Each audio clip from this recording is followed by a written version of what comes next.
time, faster than ever, hungry and I'm going to come back and take what is mine, bigger and better. It's a new dawn, it's a new day. Some things are different, but nothing has changed. Still got my number, still got my name. Tell everybody I'm back in the game.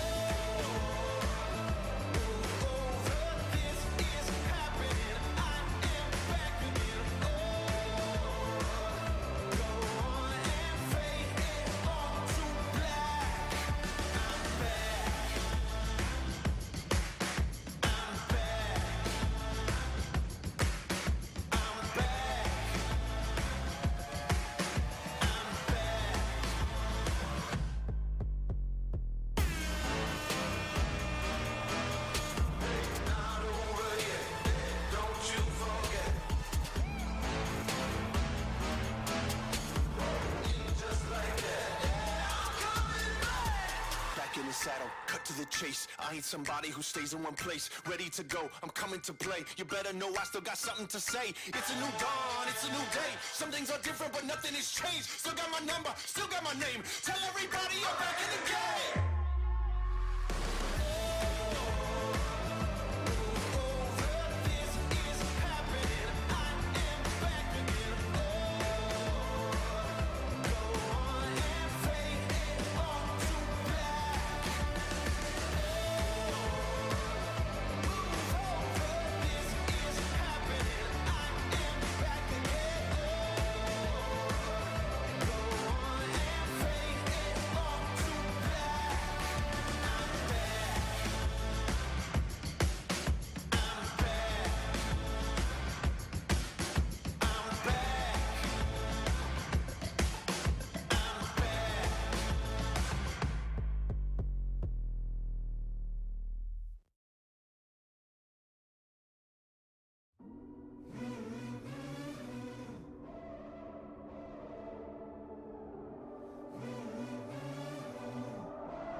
Never lay down, never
mentor couldn't handle.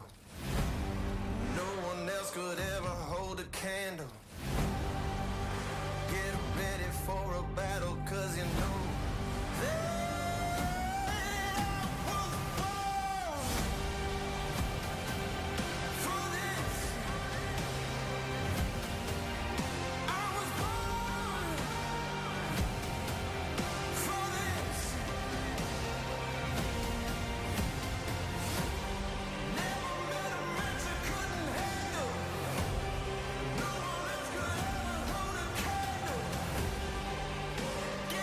candle. Get ready for a battle, cause you know I was born.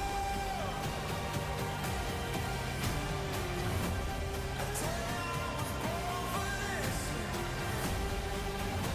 Ain't nothing gonna stop me now.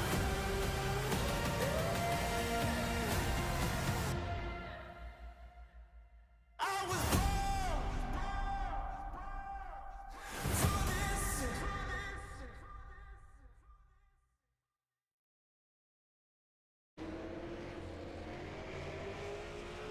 Good evening, ladies and gentlemen, and a happy Merry Christmas season 2022 to you one and all. We welcome you to coverage of iRacing on LSRTV and North Wilkesboro Speedway, the virtual 5/8 mile in Wilkes County, North Carolina. Well, that's the real track. I know I actually did some race broadcasts here this year, and that track is back to life and back in nice shape and form.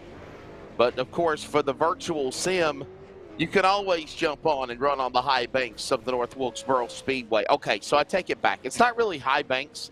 It's a fun 5/8 mile, and it is the next stop of the Maine Sim Racing Series in their quest towards the Winter Series Championship.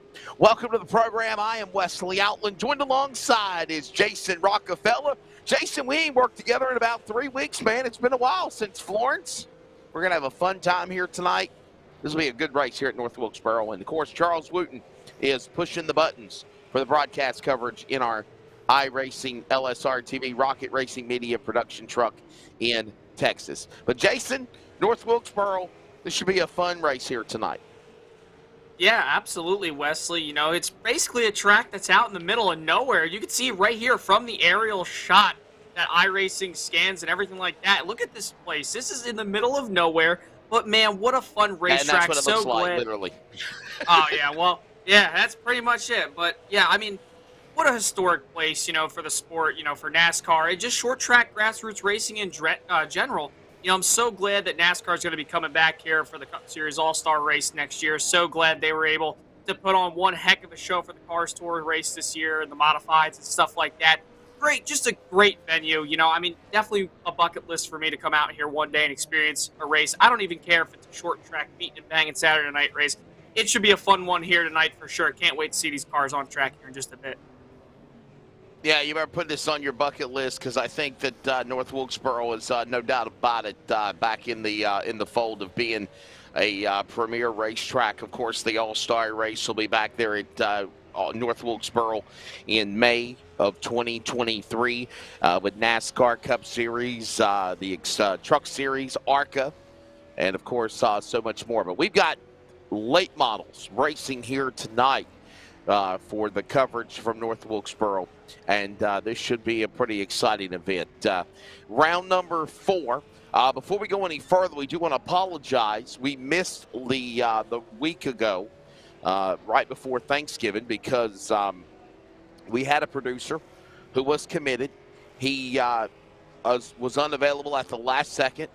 Our producer, Charles Wooten, has put together a brand new state-of-the-art updated production studio, and he was doing that during the time of Thanksgiving. Well, of course, when that happened, he couldn't, rush and thrash and put everything back together again. It's like Humpty Dumpty, So he had to wait to put everything back in assembly for at least a week or two.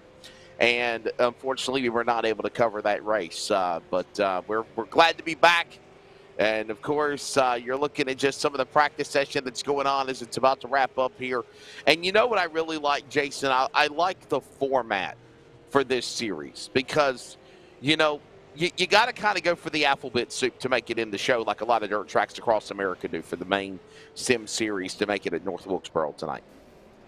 Yeah, it's going to be fun. You got qualifying, then you got the heats and everything like that. And then you got the feature races, just like a typical short track Saturday night feel. I mean, what more can you ask for? You got these I almost said trucks. You got these cars out here. They're going to put one heck of a show here tonight for sure at North Wilkesboro. Caught the last broadcast you and Terry did back when you guys were on the call for Florence, when you guys were in the hotel room. I loved listening to it. It was a great broadcast. Fun to see you two for the first time meet in person and call that race there from the hotel room. That was just an awesome time, I bet. But yeah, I mean, like you said, this has got that short track roots, dirt racing feel. I mean, you're going to have to really be consistent here tonight. North Wilkesboro is a track that consists of a lot of tire wear. You're going to see a lot of guys eat up the tires. It makes me think about what happened this weekend at the Snowball Derby. You got to try to save your stuff enough, on those runs, because that's what's going to happen here tonight. You're going to have these long green flag runs, maybe not, because of the way that North Wilkesboro races. But for sure, though, should be a really, really interesting race here tonight. Can't wait to see heats. Can't wait to see the feature race here in just a bit. Yeah, and it looks like practice is just about to wrap up here, and we're getting ready to go into the qualifying session. Remember, the qualifying will determine who puts themselves where on track for the big heat races. That'll be coming up here momentarily. Now, remember, everybody runs heat races, okay? Even though you qualify, I think, do we have the weather conditions real quickly? Let's take a look at the bottom right. You'll look at the weather conditions, as we do have qualifying on track right now. And it is air temp at 80 degrees for the virtual sim. Wind speed 5 miles per hour. Track temp, though, Jason, look at that, bud. 117 degrees, and I would say that I don't doubt that one bit. That's going to eat up tires. Oh my goodness, yeah, for sure. 117 degrees, and you know what, Wesley? You know just as good as anybody else, too, for calling these kind of short track races. This track, as time goes on throughout the day, it's just going to get hotter and hotter. Unless we get some cloud cover, but right now, it looks like there's a lot of open sun areas and stuff like that, not really too many cloudy parts over Wilkes County. But, I mean, right now, with the track temp being 117 degrees, these guys are going to be laying down some flyers. They're going to be really loose, and then come the heat races, forget about it. You're going to be slipping, sliding everywhere. And then the same thing come with the feature race. Just think, the track's going to be so rubbered in. I mean, it's already rubbered in. You can see just from the aerial shot right now, and that rubber being laid down doesn't just make the track grippier, but it also makes it really loose because of the sun beating down on this racetrack. So no doubt about it, it's going to get hotter here as the day goes on. By the way, understanding you can follow the Maine Sim Racing Series on social media. That's Maine Sim Racing Series. I just joined the group to follow right now to get you all of the details and the tell of the tape, no doubt about it. Top 10 from qualifying will lock themselves in for this event. Of course, Series Director Sean Campbell giving the details and the information. We will go into the top 10, locking into this show. Everyone else will have to go through those heat races.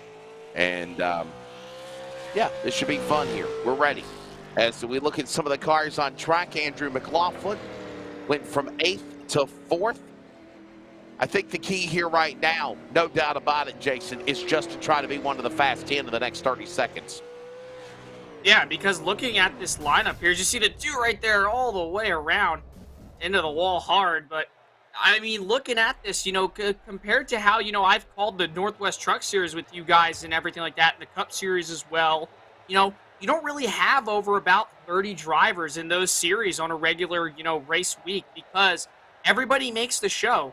Look at all these guys. I'm looking right here at the live timing and scoring. There is over 30 drivers here tonight that are going to try to make this race. And like I said, top 10 make the A main. So, yeah, you want to try to lay down a heater right now. And qualifying's about to wrap up, so it looks like I believe we got the top 10, but now you're going to start the heat. So this is your time to shine if you want to try to make this A main.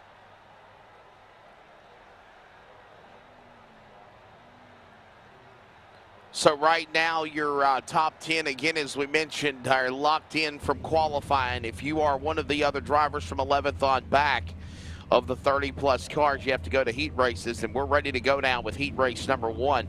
Top 4 transfer into the show. Tyler Connolly on the pole in the 31. To the outside, Kyle Mooney in the 90. Row number 2 will find Scott Tapley in the 13. Travis Pouliot in the number 51. Row 3 tonight, William Barker in the 66, Brian Treadwell in car number 24. Row number 4 will find Matt Mingo in the number 59, followed by Matthew Burgoyne in the Burgoyne in the 38. Row number 5, Ben Burgess in the 7, followed by Lewis Mitchell in the 01. And there is your 10 cars in heat race number 1. So I got about, what, 30-plus cars, so I'm thinking we're probably going to have 2 heat races. Oh, I'm sorry, we got 40 cars total, so we got three heat races with 10 cars in each heat. And again, as Jason had mentioned, in qualifying, top 10 locked in. Well, Tyler Connolly is going to be the man ready to bring him along with Mooney alongside, and the field will be ready to roll here in just a moment here. Jason, what's the key? Obviously, you got a quick 15-lap heat race. You got to get to the front. You got to get up there in a hurry, but you don't want to mess up your car. Yeah, absolutely. One thing I was watching when you guys were doing the last broadcast from Pensacola is a lot of guys are very aggressive on the start of the race. You have to be. I mean, it's a 15-lap sprint pretty much. You might as well call this the all-star race in a sense if you're looking at the Cup Series for NASCAR. But, I mean, it's a 15-lap sprint. You're going to have a lot of time to try to, just sit there and collect not a lot of time. You're not going to have a lot of time at all. So you want to make sure that you're getting through the pack. If you're in the back, you want to get through the pack quickly, but you want to make sure that you're not making contact. You want to make sure that, you're not trying to overshoot the corners. Consistency, really, honestly. If you want to just sum it up all into one big word, consistency. If you're consistent, you're fast, you can make the show for sure. Yeah, I think you're exactly right. By the way, another preliminary lap because this is technically a short track on the iRacing sim. They'll get another lap behind the toe of the pace car before we do have them drop onto the pit lane, making sure they're at pit road speed and behind the caution car. One to go this time by at the line. And actually, if my eyes are not deceiving me, I think we got a couple of cars, Jason, that did not start. We don't have a 10-car field here. Oh, yeah, that's going to be a big problem. But you know what, though? If you're in the back, I mean, that's good for you, though. Now you got less cars to pass. So as we're getting ready to come to the green flag here, you're just thanking the good Lord that you don't have to pass as many cars. But regardless, though, you're still going to have to try to get to the front. And that's exactly what's on the mindset of those guys up at the back of the field. Top 10 made it in from qualifying. Here comes heat race number 1. And I'm understanding the top 3 are going to the dance in heat number 1. Here they come to the line. Connolly, Mooney, front row. Green flag goes in the air. And we're underway here in heat 1 at North Wilkesboro. Down to the inside. They'll send it off into 1 and 2. Connolly, Mooney. Look on the bottom, on the outside for that transfer spot. That's Pouliot trying to come after him. It's Tapley. They work side by side off of turn number 4. Connolly leads lap 1. 9 to go. They're off the 1. And it was awfully close that time by there at the line. Mooney right now, though, up on the outside lane, trying to get the run off turn number 2. He might just do it here down to turn 3. Connolly, though, still right there on the left rear quarter panel as they head for turn 4. Now heading back to start the finish line. Still dead even for the lead here in the 1. 18 laps to go, 2 laps into this heat number 1. There's a battle going on for the top spot now. It's Mooney out in front, but Connolly creeping on the outside. Now back to the bottom. He's got Pouliot right behind him. They're single file. They work off of turn number 4. There's your top 3. Outside looking in, Tapley, they go to 1. Yeah, Connolly right now, I think he just wanted to tuck in line. He wants to make sure he doesn't try to ruin his race because only top 3 make the show, and right now he's under fire from Pouliot, who has the last transfer spot, but he wants to make sure he's safe. He is under fire. That's Connolly in the 31, under fire from Pouliot in the 51 there as they head into turn number 1. Yeah, back off into the back straightaway now as the leader out in front of Kyle Mooney. Mooney now, you're on board with Travis Pouliot. He is the man in the number 3 position trying to run down the boss dog of Tyler Conley. He looks left, he looks right, he starts to reel him in. Nothing there yet, can't clear the pass as they work off turn number 2. Yeah, everybody just single file right now. Kyle Mooney starting to check out from this field. He's coming to 14 to go right here, this time by at the line. But right now, Conley, he's trying to hold off Folliott right now. But don't forget about Tapley. He's right there behind him. He's looking to the outside lane a bit, trying to get that undercut right there out of the corner by diamonding the corner. That's the thing about North Wilkesboro. Turns 1 and 2 is very unique. It's kind of wide and it narrows up really quick. It's like the track all of a sudden just does a really, really big shift all the way and just starts going downhill. So very odd turns 1 and 2 here, but that's what makes this track so good, so unique, and a lot of drivers love it. Yeah, working about 7 laps in this time by is looked like a shot to the left side, trying to make a run there. The number 3, that's the machine on time and it's scoring of the 51 of Travis Pouliot. He's driving the 3 car on the broadcast as Tapley's on the outside looking in, but he's reeling him in like bait on a hook. Down on the inside, that white Fury race car entry. Closing in on Pouliot, and we got a caution. Yellow flag is out on the racetrack. Couple of cars have got together. That's Treadwell and Burgess up in turn number 3. Whatever happened amongst the two, they're able to go back and start pulling away. But the caution is out for the first time, and caution laps will count in the heat race with 11 to go here. Jason, we'll see what happened. Yeah, well, you see right there, heading into 3 to 24, he just was really just running right on, basically, not even the apron, it's a grass here. There is no apron, so he was running right up on the grass, and he's been really high, up off the corner, into the wall, and down. Oh, yeah, he just comes right down, bounces off the wall, and then the 7, unfortunately, just gets collected. Just, you know, a victim, wrong place, wrong time, unfortunately. Just really a racing incident, driver mistake by the 24, but, you know, no harm, no foul. These guys don't look, they have a lot of damage, but it's definitely going to hurt their chances of trying to make the A Maine, or possibly even maybe, you know, get into the next seats or anything like that. So it's going to be interesting to see what they're able to do here with the rest of the laps that we have left. And by the way, apologies, I think I said it was a 15-lap heat race. They're actually 20 laps each. Top 3 transfer right now. Kyle Mooney, Tyler Conley, and Travis Pouliot in the 51 on time and scoring. He's actually in the orange and black number 3 car. Those are your top 3 on track. On the outside looking in right now, Scott Tapley in the Fury Race Cars entry. Matt Mingo, currently your top 5. Barker, Treadwell, Burgess, other cars that were on track that were a part of the yellow flag. And remember, Jason, as we said, we're now in single digits with 8 laps to go when they come to the line. Caution laps do count. Yeah, that's definitely a big factor for those guys who are in the back. Like, for example, you know, you saw, you know, right behind Travis Pouliot, you know, all those guys who are back behind them, you know, they want to try to get as many laps as they can. If you're up in the front, like your Kyle Mooney, you like that the laps are taken down. Like, yeah, he's going to have, you know, some people right behind him here on this restart, and they're going to have a chance to get a shot at him, but he's been really good. Once that car pretty much gets clear of everybody behind him, he's been really good. So I expect Kyle Mooney here to get a really good restart and probably check out and go on the Winners heat race. Mooney and Conley on the front row, side by side. There'll be 7 remaining when they come back to the green flag, and it is go time now. Look at now, Pouliot making a move on the bottom, and we got a problem in turn number 1. Big problems there for Barker, but no caution. They stay to the green. They come out of 4, 6 to go. Mooney in the lead. Yeah, everybody, all that top 3 right now. Mooney, Connolly, Pouliot, right now, they're just pulling away. If I were Pouliot, I wouldn't really try to, you know, pass that 31. Don't use up your stuff. Yeah, you got like 6 laps to go. It's not going to matter that much, but don't overdrive the car. You got the guys behind you. They're battling side by side pretty much, and now they've gotten single file. But here we go, 5 laps to go. Just hold your ground, but right now this top 3 doing a great job. Those guys for 4th and 5th, they're battling out here off turn number 2. That's Mingo and Tapley here off the corner.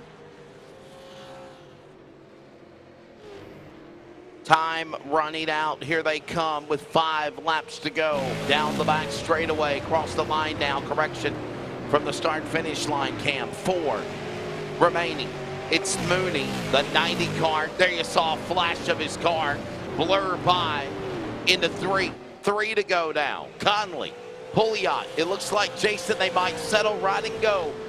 Nobody is around them for those spots except for possibly the final transfer. That's Matt Mingo coming in a hurry as they flash to the flag stand from this camera view this time by. It's 2 remaining. Yeah, I mean, unless Pouliot right now, unless he gets up the racetrack and hits the wall because he's been really high on exit off the corners, I just don't see him really, doing anything to mess his line up and have, Matt Mingo try to make it in. But right now, they're coming to the white flag, and Kyle Mooney is in, what y'all say, a zip code of his own right now. So here he comes to take the white flag for the final time. Yeah, hands down, in another world for sure. As these drivers come to the line, the white flag will go up in the air. One more lap to go for Mooney. Kyle Mooney hits his marks down to the bottom of the racetrack in 3. Climbs the banking, working off turn 4. Unique arcing off the corner. He'll come to the checkered flag. He will win heat race number 1 and puts himself in to the feature here tonight for the Maine Sim Racing Series at North Wilkesboro. Kyle Mooney, the winner. Tyler Conley will finish 2nd. Travis Pouliot will transfer in by 3rd. Everyone else will go to a last chance race later tonight. We're ready to go for heat race number 2. Jason gives you the starting lineup of this 20-lap race. Yeah, getting ready to go for heat number 2. Row 1, you got Jack McKee in the number 10 and Gleason Smith in the number 5. Row number 2, you got Jacob Hefcoat in the 32 and Noah Haggett there in the 54. Row number 3, Kyle Hewins and Jake Plummer in the 21. Row number 4, Ed Connolly and Tyler Jordan. Row 5, you got Phil Richardson and Trevor Ward.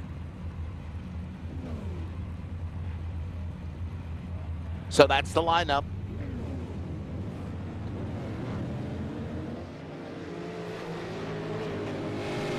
And I'm understanding that the driver of the 151 is Carson Hewins, not Kyle Hewins. He is on his father's account to race tonight. The 151 is Carson Hewins, not Kyle. So that's just one of the things we'll keep an eye on. Of course, you see sometimes the numbers are different than what they are on track or on time and scoring. We're ready to go. Heat race number 2. You know, Jason, we said this earlier, buddy. We love these preliminaries because it literally is like that real short track feel. When I was a part of the broadcast crew on Racing America at North Wilkesboro back in July and August, we went through this type of format. You qualified, then you had these heat races, and then you had the big feature event at North Wilkesboro or other racetracks across America. I think of the Oxford 250, which, by the way, a lot of these drivers are from Maine, where Oxford Plains Speedway is, and that will be one of the big format shows in a 2-part weekend finale to wrap up the season later on in 2023 after the Christmas season. Here they come to the line. Green is out. We're underway. Heat number 2. We're taking 3, and McKee gets the whole shot in 1. Yeah, but you see right there, Smith, he drifted way up the racetrack, almost got 3 wide there off turn number 2. But Jack McKee, he is right now just taking the lead off 3 and 4. Scoots away from Smith, but they're side-by-side. Battle for third between Haggett and Hefcoat here in the 1. And what a job up the racetrack, 54 up the hill, but the caution is out. Can you say Noah Haggett saved by the bell? And the caution will fly. We'll find out what happened with timing and scoring here. Well, just a little aggressive. What are you thinking, Jason, coming off the line on the start? Just trying to figure out what exactly happened here. Take a look here in just a second. Oh, just coming down, getting loose. Overcorrecting. 16 right there. Hard, backs it into the wall. Not that much damage. Should be able to continue, but not a lot of time. You're going to have to really prevail here if you're going to start way up at the back. That's important. So he's got a lot of digging to do here with just less than 17 laps to go if he wants to try to make the next race. Yeah, that's the SRT machine of Ward that put us under the yellow flag here. And remember, as we mentioned, caution laps do count in this event.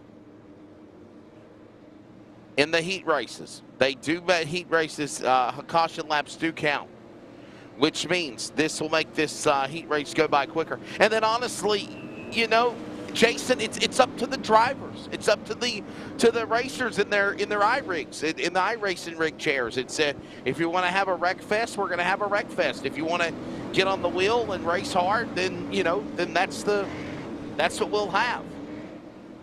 Yeah, I'll make another point here after this heat race of what I wanted to say that I think is so important. But yeah, you're absolutely right. You know, these guys, this is up to them.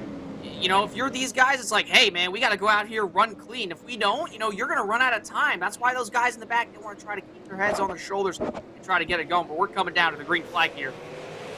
Pace car out of the pit lane, and Jack McKee is on the whip fast in the turn one on the restart. Boy, oh boy, man, look at that. McLaughlin, he's been fighting some type of handling car. Just smacked the outside wall. McLaughlin got into Hewins. It's Carson Hewins, and there is no caution yet as they keep on going. Hewins got by. Move him now to the number 5 spot, and there's no caution. But again, McLaughlin's got a problem on that white car, the 26.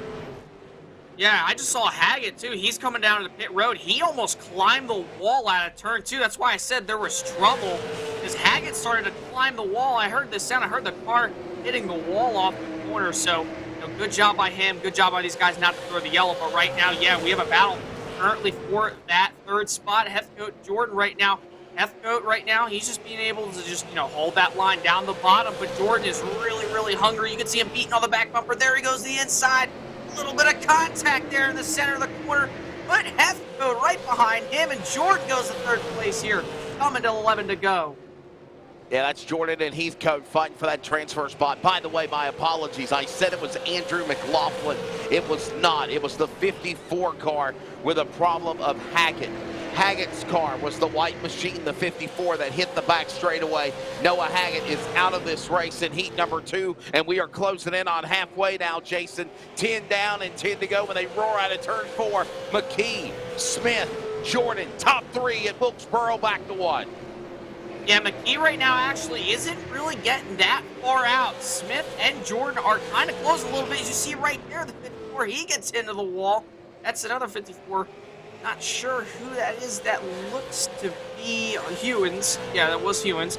So, interesting to see that these guys, if they're going to be able to catch McKee, because he was really flying right before that first caution came out, but they're almost right to his back bumper here. So, going to be interesting to see if Smith and Jordan try to make a run for that lead here as we're coming down to 8 laps to go. Single digits now, 8 remaining.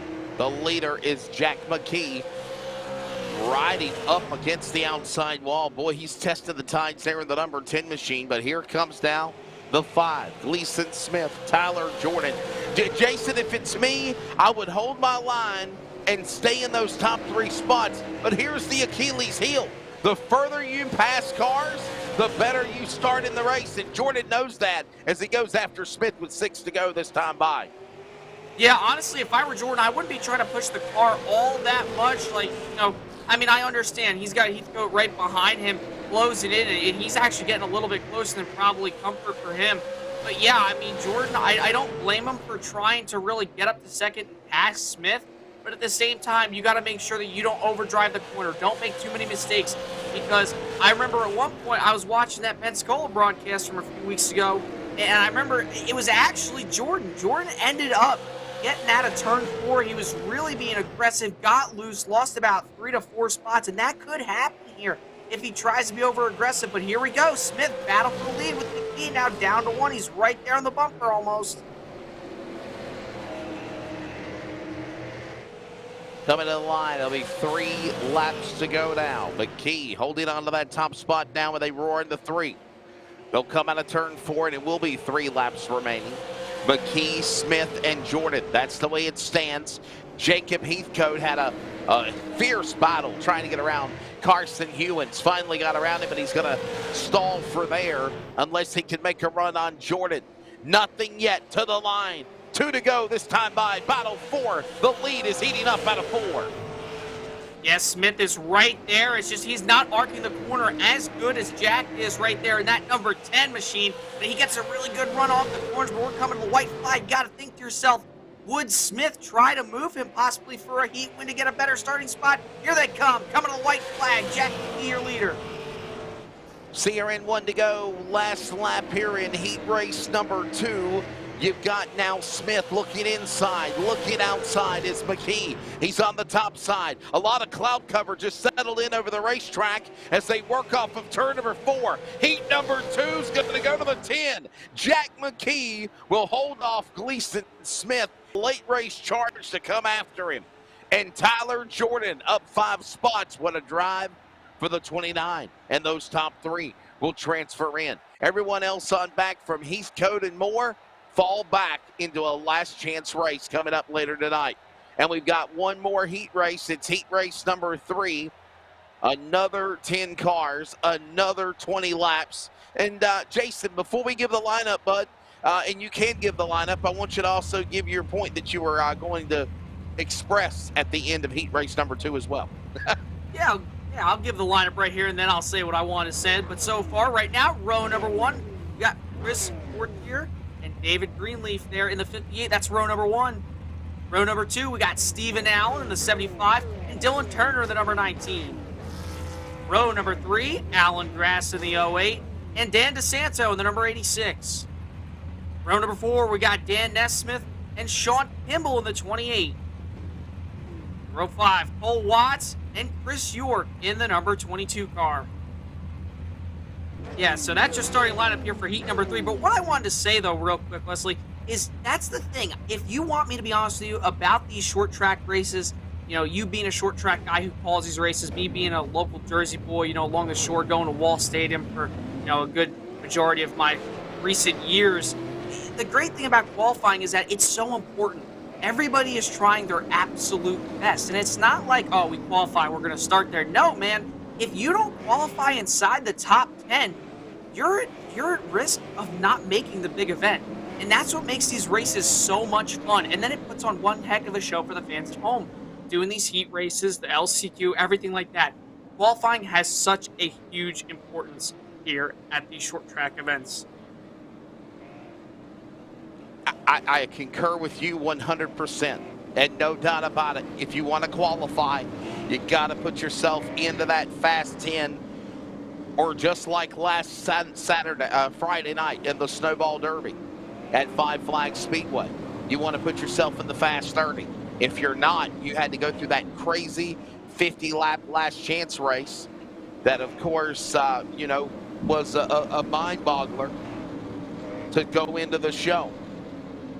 The same will be done here. This is the last heat race, and this will lock in right now with this event done. 19 drivers.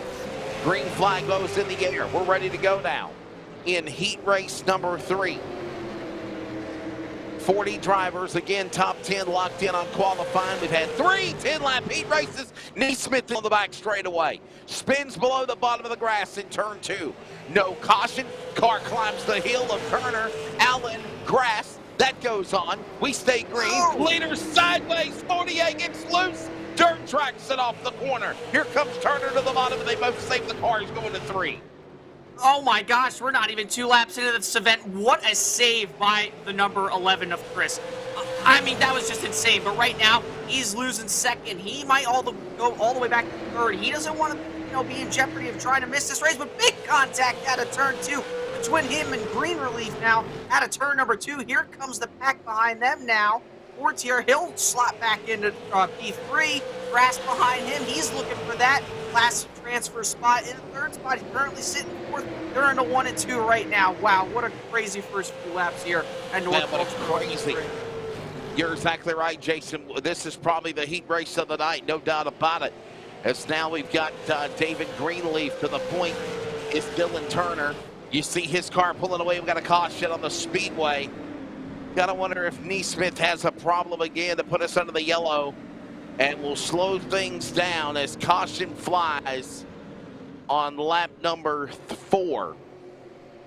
Santo. Let's see what's happened here.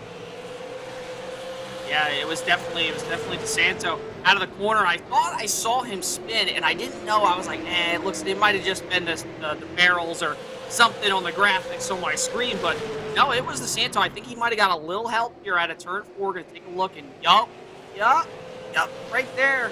That's the thing about these late models. Head into the rear end of somebody, you just turn them right around, similar to an old ARCA car.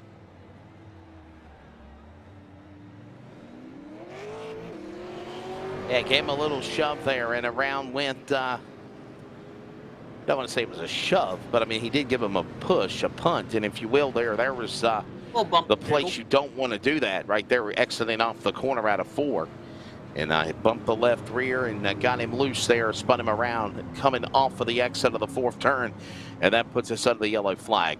6 laps in of 20 in heat race number 3. Last chance qualifier coming up before these drivers go at it for 100 laps here tonight around the North Wilkesboro Speedway. Jason Rockefeller, I'm Wesley Outlet. Charles Wooten is back in the house again, as always, for Rocket Racing Media and iRacing on LSRTV, handling the production. And right now, it is a nice, we've seen some good racing so far tonight. Not a lot of wrecks. We've had some thrills, some spills, some chills virtually along the way, Jason. But this program definitely going by with good heat races. Nobody's really had a wreck fest yet. Yeah, it's been really good so far. I can't wait to see this feature race get underway. You thought that these heat races were crazy, though. Just imagine the guys who are sitting in that LCQ getting ready to go. They're thinking, man, what do I got to do to get into this race? And these guys who are back behind third, it's going to be interesting to see, too. So here we go. And if you're in the top 10, you're just biting nails, cringing, wondering what's going to happen for the rest of these guys, and you're comfortable knowing you're in the show. Back to it again. Green flag, Dylan Turner on the restart. Climbing up to the top for third now. Heating up, Chris Fortier. Alan Grass does it 0-8 car. Here comes Stephen Allen in the battle. This goes on back to 1. Yeah, Stephen Allen, he's right there to pounce if those two guys, Grass and Fortier, get in front of him, and they make a little bit of contact. But right now, Chris able to maintain that spot. Grass right behind him, just hoping that he possibly makes a mistake, or he's got a fast enough Chevrolet to try to get back to him. So going to be interesting to see, but the laps are winding down, though. Noah Turner still out front with Greenleaf right behind him. Yeah, just after halfway, as Jason mentioned, 10 down and 10 to go here in heat race number 3. And all the while, Dylan Turner, David Greenleaf, Chris Fortier, 1, 2, and 3. Grass is on the outside along with Allen and York. And there's that battle for the transfer spot heating up as they work off of turn number 4. This time out of the line, it is 8 laps to go. And again, look at this battle. This is for the transfer spot coming out of turn 4, Jason. Yeah, they're doing a really good job right now, just running their own line. They're just trying to keep on chugging along. Laps are winding down, though. You got to think to yourself, what do we got to do to try to get into this, into the feature race? But right now, Grass, he's able to maintain himself right on that middle line. Allen right behind him, though. He'll try to get back to the back bumper here into turn 1. A little bit wider of an arc by the 08. That's what makes this track so good, doesn't it, folks? Here we go, off the back straightaway. Down to turn number 3. The 08 still chugging along. Chugging along. Chugga, chugga, chugga, chugga, choo, choo. Here at Wilkesboro. And leading the fray is Turner. Greenleaf for the number 2 spot. There's that battle with Grass now.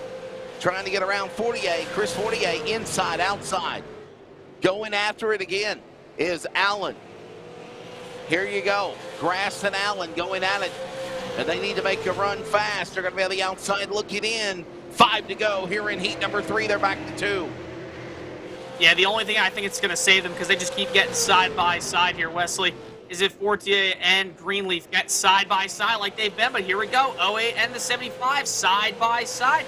And here comes York right back behind them. He wants a piece of this action here as they battle it down into turn number 1. Coming out of turn 2, there's the arc by the 08 a little bit. Not able to get the speed off the corner. But now, Allen in front of the 08. What's he got? Can he get to the 11? I don't know if it's going to be enough, but it's going to be close, maybe. And 3 laps to go whenever they come back to the line here at the final laps, with still Dylan Turner leading the way. David Greenleaf, Chris Fortier now the number 3 spot. Here comes now that battle we mentioned, heating up between Allen and Grass. This time is going to an end here. 2 laps to go. Anybody got anything for Turner? Anybody from third on back going to try to make a run after 48? That's the question. They're coming to the white flag this time by in a turn number 4. Yeah, but Turner right now, he's in a zip code of his own, like we said beforehand. What a great job he's done here in this heat race. He's looking to get into the A-main with ease here as he's heading to turn 3 for the final time in heat number 3. Coming to the line, Dylan Turner, easy peasy victory for the number 19 here in heat race number 3. Top 3 will transfer into the show when it's all said and done for the super late models of the Maine Sim Racing Series. And there it is, Dylan Turner, David Greenleaf, Chris Fortier, the top 3 that are going into the event. For Stephen Allen and everybody on back, they will have to fight their way through a last chance race that is starting right about now. 25 laps the distance for this last chance race. And the field is gritty. Am I right, Charles? 25 laps? 25 laps. 25 laps, 1B Maine, and honestly, to give you the sum, this is the equivalent with the amount of cars, Jason, of a field feature. Scott Tapley on the pole. Jacob Heathcote to the outside. Lot of contenders and big names having to go through a last chance race tonight here at the Wilkesboro. Stephen Allen, Matt Mingo, row number 2. Row number 3, we'll find Carson Hewins in the 151 and Alan Grass in the 08. Row 4, Ben Burgess, Ed Conley. Top 10, I'll throw it to Jason, including Chris York and Brian Treadwell. And as I said, this is like a feature for the B-Main. Yeah, and then to round out the rest of your field, you got Phil Richardson, the 07 in row 6, and Dan DeSanto in the 86. Row number 7, we got William Parker, and we got Trevor Ward there, number 16. Row 8, Cole Watts, Matthew Borgoni, right there, the 38 car. Row 9, Jake Plummer and Dan Nesmith. Row 10, we got Lewis Mitchell and Noah Haggett. That's it right there. 20 cars. That's 20 cars. That's 20 cars for this race here, Jason. This is the equivalent of the feature. Could you imagine them putting 40 of the NASCAR Cup Series race cars here on this racetrack trying to get them to race? I mean, they did it back in the day. Actually, they ran 43.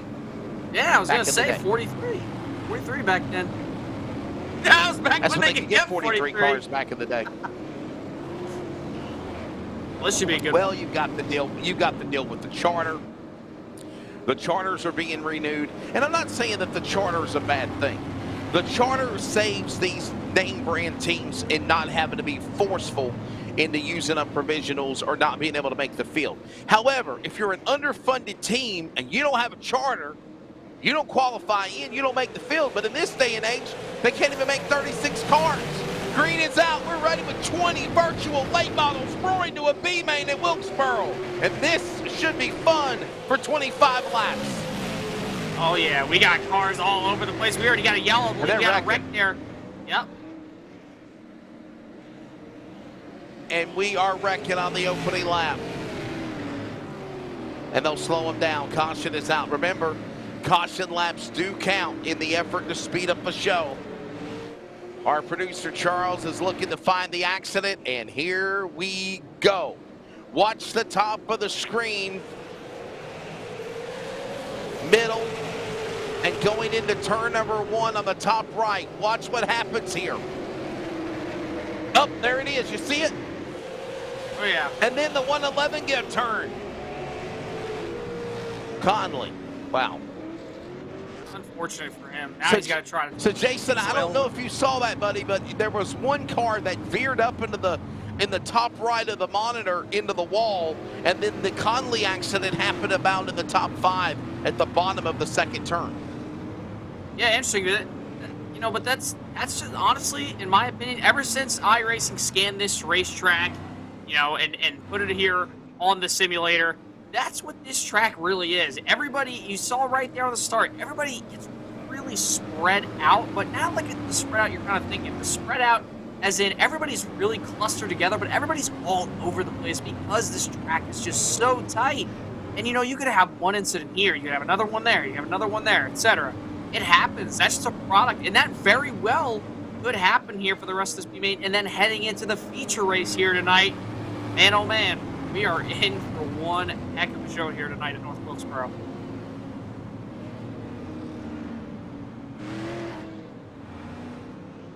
Caution.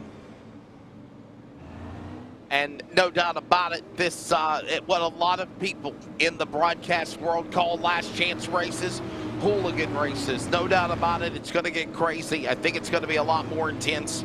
That's just the start of it.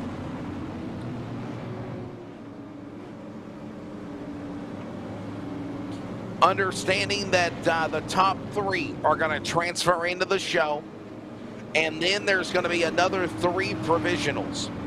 So if you do the math, we've got 19 that are locked in so far, Jason, okay? Those are the top 3 from the 3 heat races, plus the 10 fast qualifiers. So that's 19. Then you're going to take the top 3 from the last chance race on track now. So that's 22.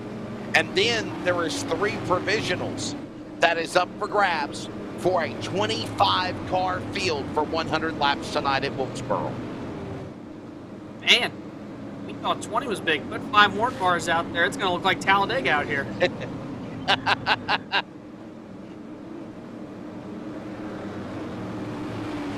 And by the way, I've been told that I told you I'm the Ron Burgundy of iRacing. Don't you put anything in my ear, I'm going to say it.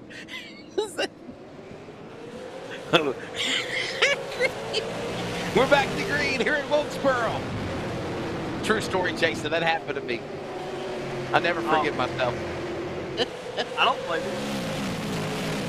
Well, I mean, when you got somebody like Cody in your ear saying however, it's like it makes me stop and I just start saying, start speaking gibberish and say whatever he says. It's hard not to say it. Humpty Dumpty fell on the wall. Humpty Dumpty Charles had a big fall. Here we go. Going at it again. Got it in the corner.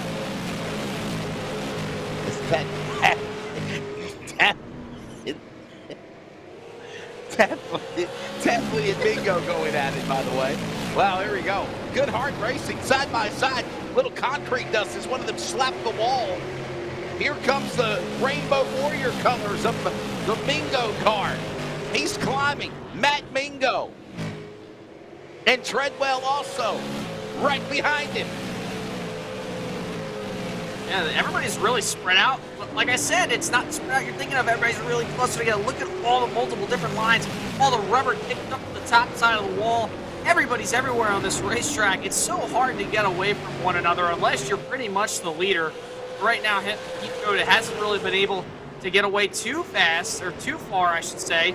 Tap was right there behind him. You see the 7, he's going to go around, saves it, contact! Haggett with problems earlier, and they're going to throw caution. Burgess got into him, and he stalls in the back straightaway. I think, I could have thought he could have kept going. No, Haggett's got a problem. And by the way, right front's a little torn. You're from the Northeast. You're from the Northeast. What car does that look like from a Northeast driver that runs in the past series there, Jason? What car does that look like? Does that mimic?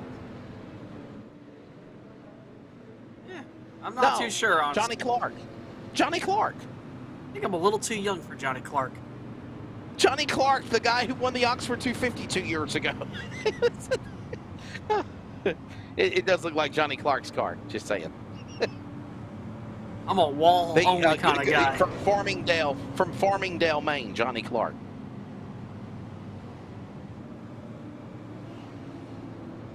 Winner of the Oxford 250. And as I said, a lot of these drivers are, and by the way, Johnny Clark raced at the Snowball Derby this year. Had a nice wrap job for the Christmas holiday season. think I saw that car. Yeah.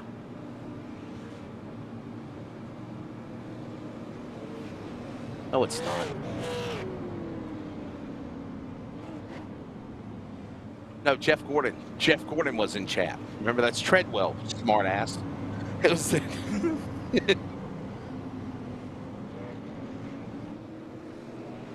Well, you know, this is the Maine Sim Racing Series, so I kind of find it really cool that some of these drivers are real race car drivers as well, Jason. The Maine Sim Racing Series was started by real race drivers during the racing season, getting bored during the winter and wanting to have a winter sim series. And during the pandemic, they put it together, and I think this is our second year now that they've been on iRacing on LSRTV for the Maine Sim Series. Yeah, it's awesome to see. I know that Stafford Motor Speedway, because I got a buddy of mine, Mark Morrow, up there. He's a crew guy over on the Chapman team. But yeah, he told me that back when the pandemic started, Stafford had their own little iRacing sim season with the modifieds and the street stock. So, you know, awesome. That's just a great thing. That's honestly a big positive here for iRacing that's come out of the pandemic, is all these little leagues that have sprouted up. And we're getting ready to come back green here as they come down. Just after halfway in the B Main, we're back underway.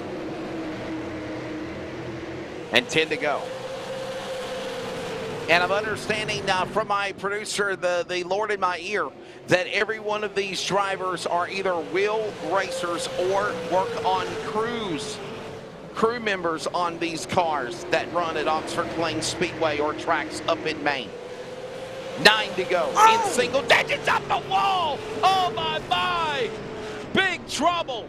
Number 75, Allen's car.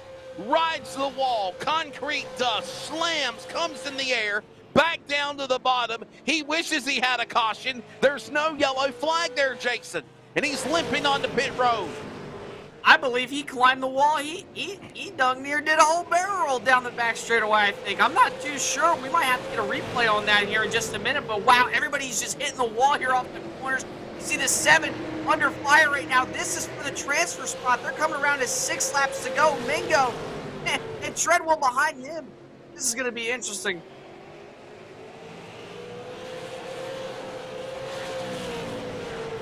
A B-Main and another Burgess car now. Looks like he hit the wall. Had some dust come from the back end of his machine. All the while, Tapley is still the man leading the way. Jacob Heathcote now gets around Tapley. Move him to the number 1 spot. So much for the Fury race car entry. Remember, Heathcote, Tapley, Burgess unofficially top 3 going to the A-Main here at North Wilkesboro for a Century Grind, and the top 3 provisionals. And there'll be 3 provisionals that'll set the 25 car field. And we're in 3 laps to go when they come to the line, Jason, this time by. It's all Heathcote. Yeah, coming to 3 laps to go, but I will say, Tapley, I love that paint scheme. I love these basic paint schemes just with the little sponsors on them. I absolutely just love that car. Shout out to him. But yeah, 3 laps to go. He's right on the back bumper almost. Put about a car length and a half over them. I mean, it's going to be interesting to see. Coming down to 2 laps to go. Will he try to move him? Will he try to just settle in for second? If you're a race car driver, you don't want to settle in for second. They're coming down 2 laps to go. This time by at the line is ahead into 1 Wesley. Yeah, what a sharp run there now. And by the way, only 1 yellow flag for this B-Main. Last chance qualifier. That's been it. And I jinxed it, son of a. Caution is out. They were coming for the white flag, and instead they call for the yellow, and we go to overtime. You saw 2 become 4. That's because they triggered the overtime of the race. And here's a look at what happened. 22 of York with a problem, Jason. Yeah, we'll have to see what happens. I'm not too Maybe. sure. Chris Short? Yeah. Hey, I don't understand. I think he slowed down and purposely brought out the caution, then he come onto the pit lane.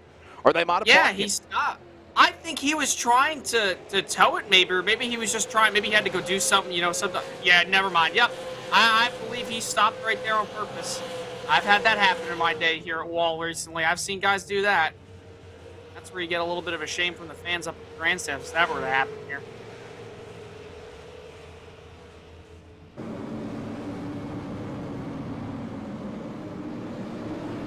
Well, we're going to overtime. I thought we were coming to the end. Blame it on the announcer. But they're right back to it again. Green flag. Overtime 1, and look at him on the inside, Heathcote.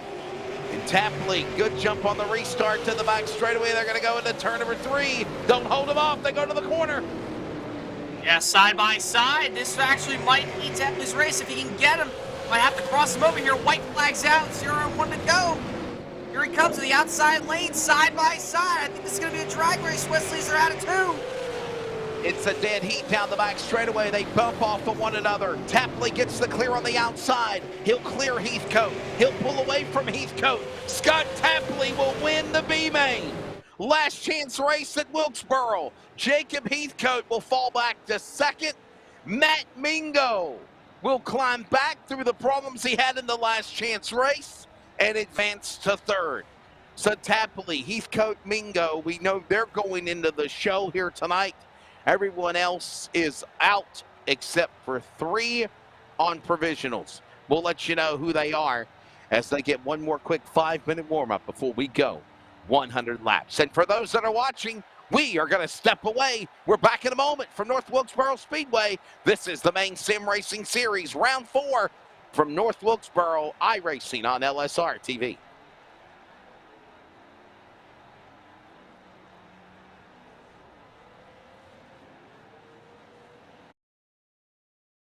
Your CRN, my CRN, our CRN.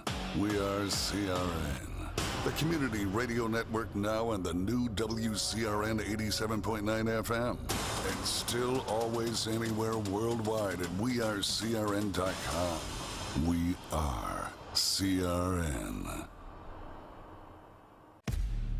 This is our series, So many different pieces that you have to watch out for. where the stakes are always higher, $300,000. where virtual meets reality, How bad do you want it? They're wasting no time getting at it. where the best thrive and the flawless win. This is the eNASCAR Coca-Cola iRacing Series. Hey, it's broadcast personality Wesley Outlet up topside at one of the great racetracks of the world, the Caraway Speedway. And I'd like to remind you to join us every Wednesday afternoon at 1 p.m. Eastern to 3 p.m. Eastern with coverage of Finish Line, where we talk to everybody from NASCAR to grassroots, like right here at Caraway Speedway. Carolina's Fox Sports Radio affiliates, iHeartRadio, and on the Community Radio Network at 87.5 FM. And remember, thanks to Live Sim Racing Productions, you can actually see the guest panel. Ask their questions. Get interactive with us with comments and so much more in our chat box. Finish Line every Wednesday. Join us every week.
Well, we enjoyed a nice little break, but just reset our batteries and get ready to go here now for 100 laps. Jason Rockefeller, I'm Wesley Outland.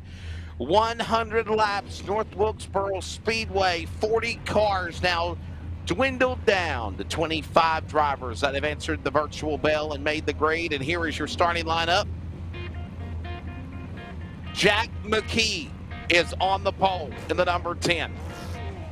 Remember, there was an invert with the top 10 and the heat race winners. There's an invert before this race, and ironically, you've got Kyle Mooney right there alongside in row 1. Row 2, Nathan Barton and Cody Childs make up row 2. Row 3, Corey Buvar in the 12 and Caleb Willett in the 60. Row 4, Brian Conover, the 97, and PJ Merrill on the 00. Row 5, here in Wilkesboro, Andrew McLaughlin, 26, and Jason Bricker, the 9. Row number 6, Dominique Curran in the 82, Nick Dyer, Jason, the 88. Yeah, then rounding out the rest of the field, row 7, you got Dylan Turner, the number 19, and Tyler Connolly, the 31. Row 8, you got Gleason Smith, David Greenleaf, the 58. Row number 9, you got Travis Poliak and Tyler Jordan in the 29. Row 10, Chris Fortier and Scott Tapley in the number 13. Row 11, Jacob Heathcote at Mingo in the 59. Row number 12, we got Hewins and Grass in the number 08. Last, Jake and Burke.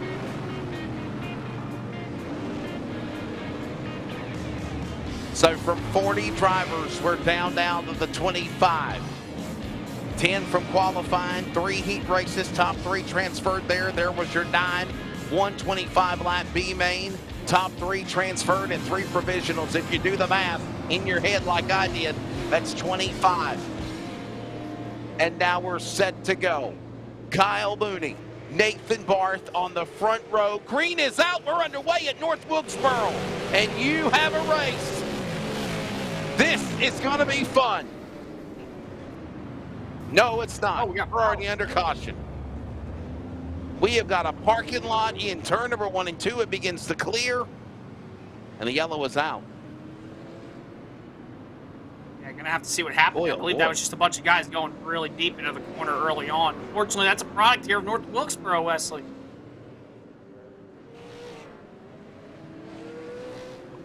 Yeah, no doubt about it. That is definitely a product of the beast here at this 5/8 mile.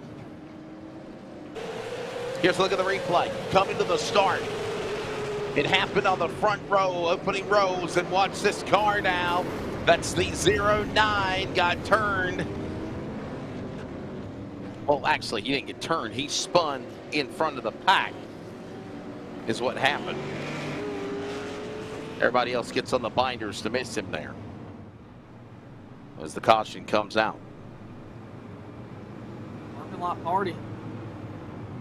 By the way, 125 laps. I don't know why I said it was 100. It's a century grind and a quarter, the distance. Oh, so much for the 350, the distance, as Charles said. It's 125. It's more than what it was, but 125 laps is good. I can imagine 350 laps here.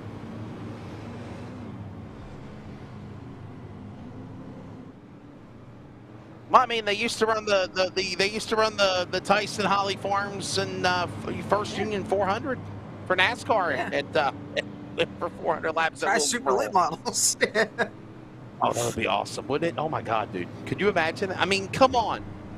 I mean, you see it at the All-American. Well, correction. The last I actually was the broadcaster of the last true All-American 400 when they actually ran a 400-lap super late model race. That was in 2019. Since 2020, to save on tires, they've ran 300 laps.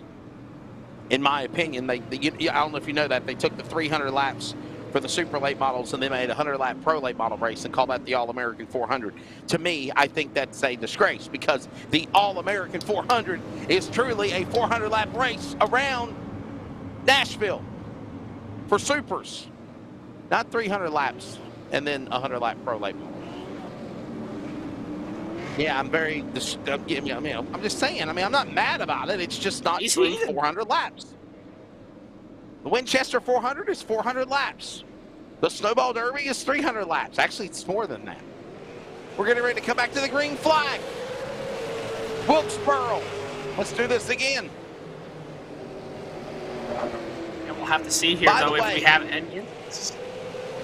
And we're under caution again. By the way, they're going to come to the line. No, we're still green. Okay, we're still green here. By the way, next lap, we are going to pause and rest our voice in remembrance of December 7th, 1941. On this 7th lap for these drivers, we remember Pearl Harbor.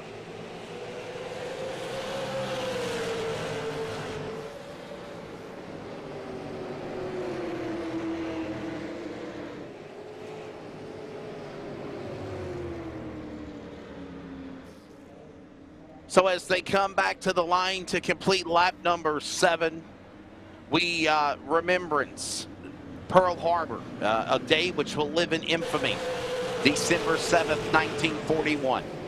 And we say thank you, as always, to the men and women who allow us to have the freedoms that continue to do, even back then at Pearl Harbor, to have the opportunity to just be able to enjoy Jason iRacing and have fun. That wasn't fun. Oh, no. That's Heathcote. Yeah, if you're the 32 of Heathcote, that wasn't fun. That wasn't fun for Heathcote, man. He pretty much got shoved right into the wall there by the, I think that was a 3. Fortunate circumstances for Heathcote. Yeah, man, oh man. Noah Haggett involved. Well, I would say let's go an extended replay and go on board with a 32 and see what it's like for Heathcote on board slamming the wall. And understanding that the production truck did not hit record. We'll be on lap number 10 this time by. So Mooney is the leader. Nathan Barth is in second. Corey Bubar third. Somebody's roaring by to get the free pass, to get the wave around. Or to get the free pass is what I meant to say. And yeah, still a long way to go in this race. 2 cautions in the opening 11 laps. There's been more laps ran under caution than green. Going to be interesting to see. You and Terry had back at the Pensacola race. You guys had a counter. I think you thought it was 6, and he said 9 cautions by the end of that. So we might just hit number 8. 9 for Terry tonight. 8, one shy. Back to green here at Wilkesboro. Hey, let's rest our voice and give you a feel the roar of these cars. Hopefully they can stay green at full song at Wilkesboro.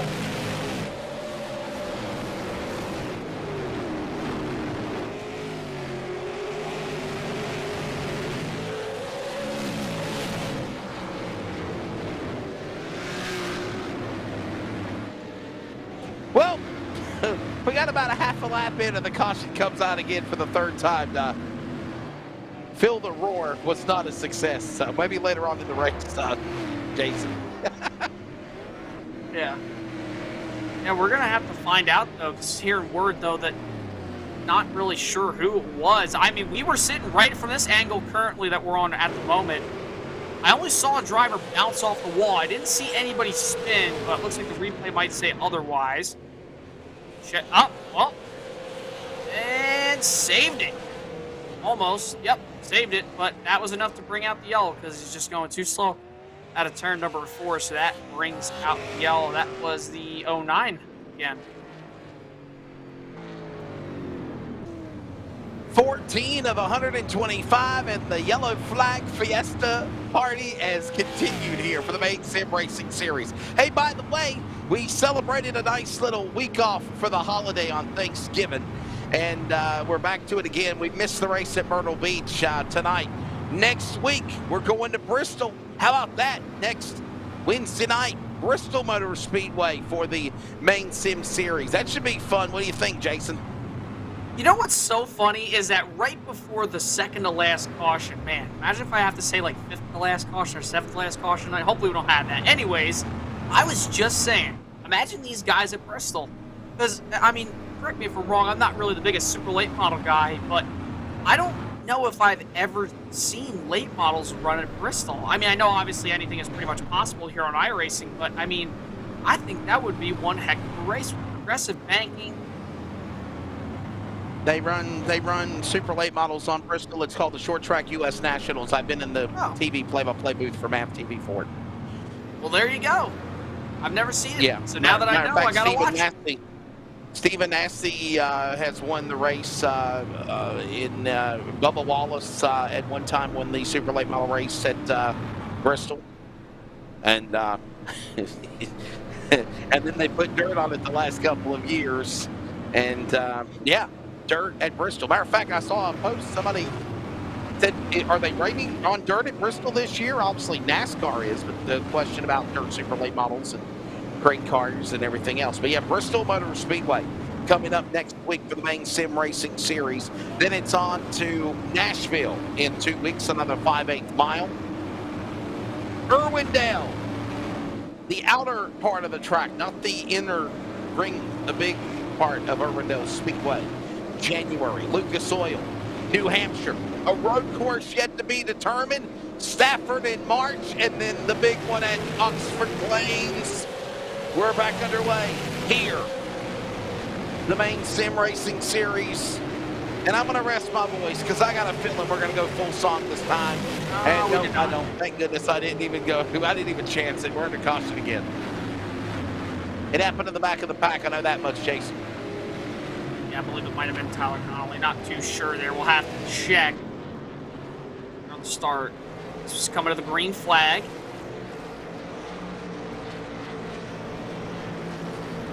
There. Right, and everybody's just, lining their P's and Q's, getting ready to race. Take the green flag. Do it here. Comes down to one. I believe somebody cut somebody off. Oh, nope, just sent it in a little too hard there. The 29, unfortunately, is a victim. It's Tyler Jordan. 54 of Noah Haggett as well involved.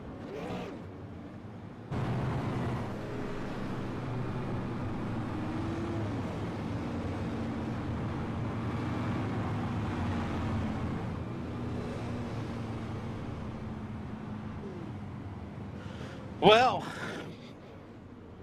you want some statistics? Let's look at the settings real quickly, the summary of this race. 20 laps in this time, Bob, and they come to the line.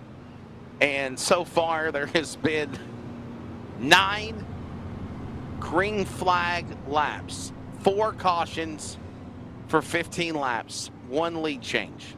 That's it. Nothing else.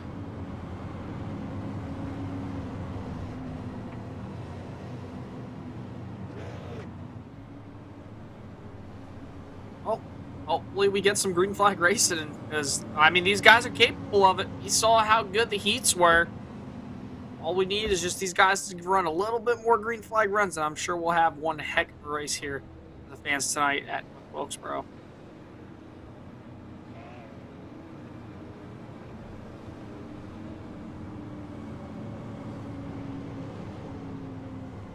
Kyle Mooney, the man out in front. Nathan Barth is in second. Corey Bubar is in third. Brian Conover fourth. Dylan Turner is your top 5. Andrew McLaughlin is 6th. Dominique Curran is 7th. Cody Childs is 8th. PJ Merrill 9th. Jason Ricker, unofficially your top 10 with 21 laps completed. And still under caution. We'll look forward to go back for a restart here in just a moment. And Jason, this is not different. The typical North Wilkesboro, you start the race, you have a slew of caution flags. They'll settle in, they'll have a long green flag run, and then you'll see what the outcome will be for the final probably 40 laps, and then the cautions will come out again. That's my prediction. We got a long green flag run, I think, coming up around lap 30 or 40. Yeah, something, I wouldn't be surprised. It's kind of typical short track racing. You usually get a lot of cautions at the beginning, then it dies down, get a lot of green flag racing, and then right at the end, about the last 4 to 20 laps, you'll see cautions. Hopefully that's not the case. Hopefully we get some green flag racing here as they're coming into the restart zone. Whoa, it looks like they spun the tires coming back to the virtual start. Green flag back out, and Mooney loves what he sees. He got away from Barth and Conover, and they will set sail from them. Bubar, McLaughlin, and they are sideways, getting loose as we work a quarter of the way through this event. This time by as 19 Turner up the hill, Current, Childs. That's that second pack that started with the top 5 pulling away into 1. Yeah, everybody's just kind of strung out right there. You see some guys 2, 3 wide at times. A couple guys hitting the outside wall. You see right there, that's the 94 of Childs up into the outside wall. Concrete flying off of it. I'm gonna try and have him get off the wall there. Hopefully he wants to try to make the end of this race. But so far, everybody, clean start. Hopefully we can keep it that way. But Kyle Mooney out front right now by about a tenth or 2 here into turn number 4. Mooney, the man out in front. Barth up there. Look up the outside lane. Here he comes. Cody Childs trying to make a run down past Nick Dyer. Little Willin and Dillon and slicing and dicing. And the little cutting each other off as well between Dyer and Ricker and Merrill. All this going on is Childs is on the outside looking in, watching this out of turn number 4. You see all these guys continuing to just spread out a little bit. There's Dyer right there in the number 88 under fire. We have another yellow, unfortunately. Yeah, caution will come out. That's Nick Dyer, by the way, the Bass Pro Shops Logitech number 88 machine. Man, nice looking car.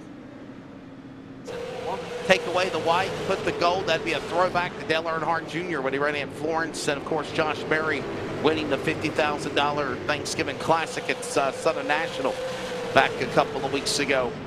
And I would say this. I think it would be cool as hell if Dale Earnhardt Jr. had a Bass Pro number 88 car that looked like that. Oh, yeah. Under caution. Look who slams the wall. Oh, my, number 60. Caleb just can't That's catch Caleb a break Ouellette. here tonight. That's Caleb Ouellette. Damaged car. And by the way, I don't think they get a fast repair in this series either, Jason. You damage your car, whatever it is the way it is. No fast repair. Well, can't say I don't disagree. Because, I mean, that's real life. These guys want to put on a show during the winter when they get bored, you know race car drivers, we all know race car drivers, you're a race fan. These guys are just itching to get back in the car. The second their season ends, man, I want to go back racing. I just want to go back racing. When's race season? When's race season? They're counting down the days. I guarantee the second they climb out of their race cars for the final time in 2022, they're just counting down the days. But yeah, I'm honestly, shout out to the Maine Sim Racing Series. That's honestly a good thing. I don't mind it because everybody has their own damage. It's basically more of a simulator. It gives guys less of a chance. You want to try to make not make. You don't want to make many mistakes. 1 mistake is okay. 2 mistakes, okay. You're getting there. 3 mistakes, I don't know if you're going to come back from that. So, shout out to the series for letting these guys just be able to run it out. I mean, they got damage. They got damage. Yeah, and you can take the option of going to the pits and going on the damage clock if you want to, as you see some of these cars doing that unless they retire from the event. You do have the option of going on that damage clock of taking time to try to repair it. But as far as a virtual, new, 100% backup car, fast repair, ixnay on that idea. That just does not happen. 31 of 125 laps, Kyle Mooney is the man that leads the way. That's the purple, yellow, and white number 90 car. Meanwhile, behind him, the black number 37 with the trim on the bottom that reminds me of the Intimidators number 3 Goodwrench colors. That's Nathan Barth. He sits in the number 2 spot. Brian Conover, a solid run for him in the 97 and 3rd. Corey Bubar is in that silver, red, and black number 12 outside row 2. And Andrew McLaughlin, the 26, down to the inside, your top 5. Current, Turner, Merrill, Dyer. That's that Bass Pro Shops number 88. And Jason Ricker, the number 9 behind him. Your top 10. As Jason, we get ready to go back for a restart on lap number 33 for the Maine Sim Racing Series at Virtual North Wilkesboro. Yeah, it's going to be a fun one here. They're coming into the restart zone. Barth, Mooney, green flags back out in the air and heading down to turn 1. Kyle Mooney's going to have the race lead, but he's not too comfortable just yet. Barth right on the back bumper here as they head out of turn number 2, side by side. Now battle for second, third, fourth, everywhere on this racetrack as they head into turn 3. Yeah, the gaggle up of traffic one more time as that bottlenecks the field coming out of 4. Cross the line, they roar back into the corner. It's Mooney on the hole shot. Meanwhile, look at that driving move by Dylan Turner, the Exalta colors. Coming after Dyer, coming after Ricker. That goes on in turn number 3. McLaughlin down battles Maryland Current for the spot out of 4. Yeah, Conover right now, he's just hugging that bottom lane, trying to get back around Bar there in the number 12, but he's able to clear him now. He'll move up into the 3rd spot. You see them side by side out of the corner. That's Conover. McLaughlin now battling into turn number 3. The 97 Conover trying to roll the bottom a little bit better. But here comes McLaughlin on the outside here in the turn number 1. Talk about rolling the dice. Mooney is the man that is on the front spot since the drop of the green, but for how long? Nathan Barth is reeling him in. Bubar right behind him. And those top 3 cars starting to pull away. Behind Current and on back, at least the top 10. There's that second pack that we mentioned in a hornet's nest, going at it as they dive to 3. Battle for the lead out of 4.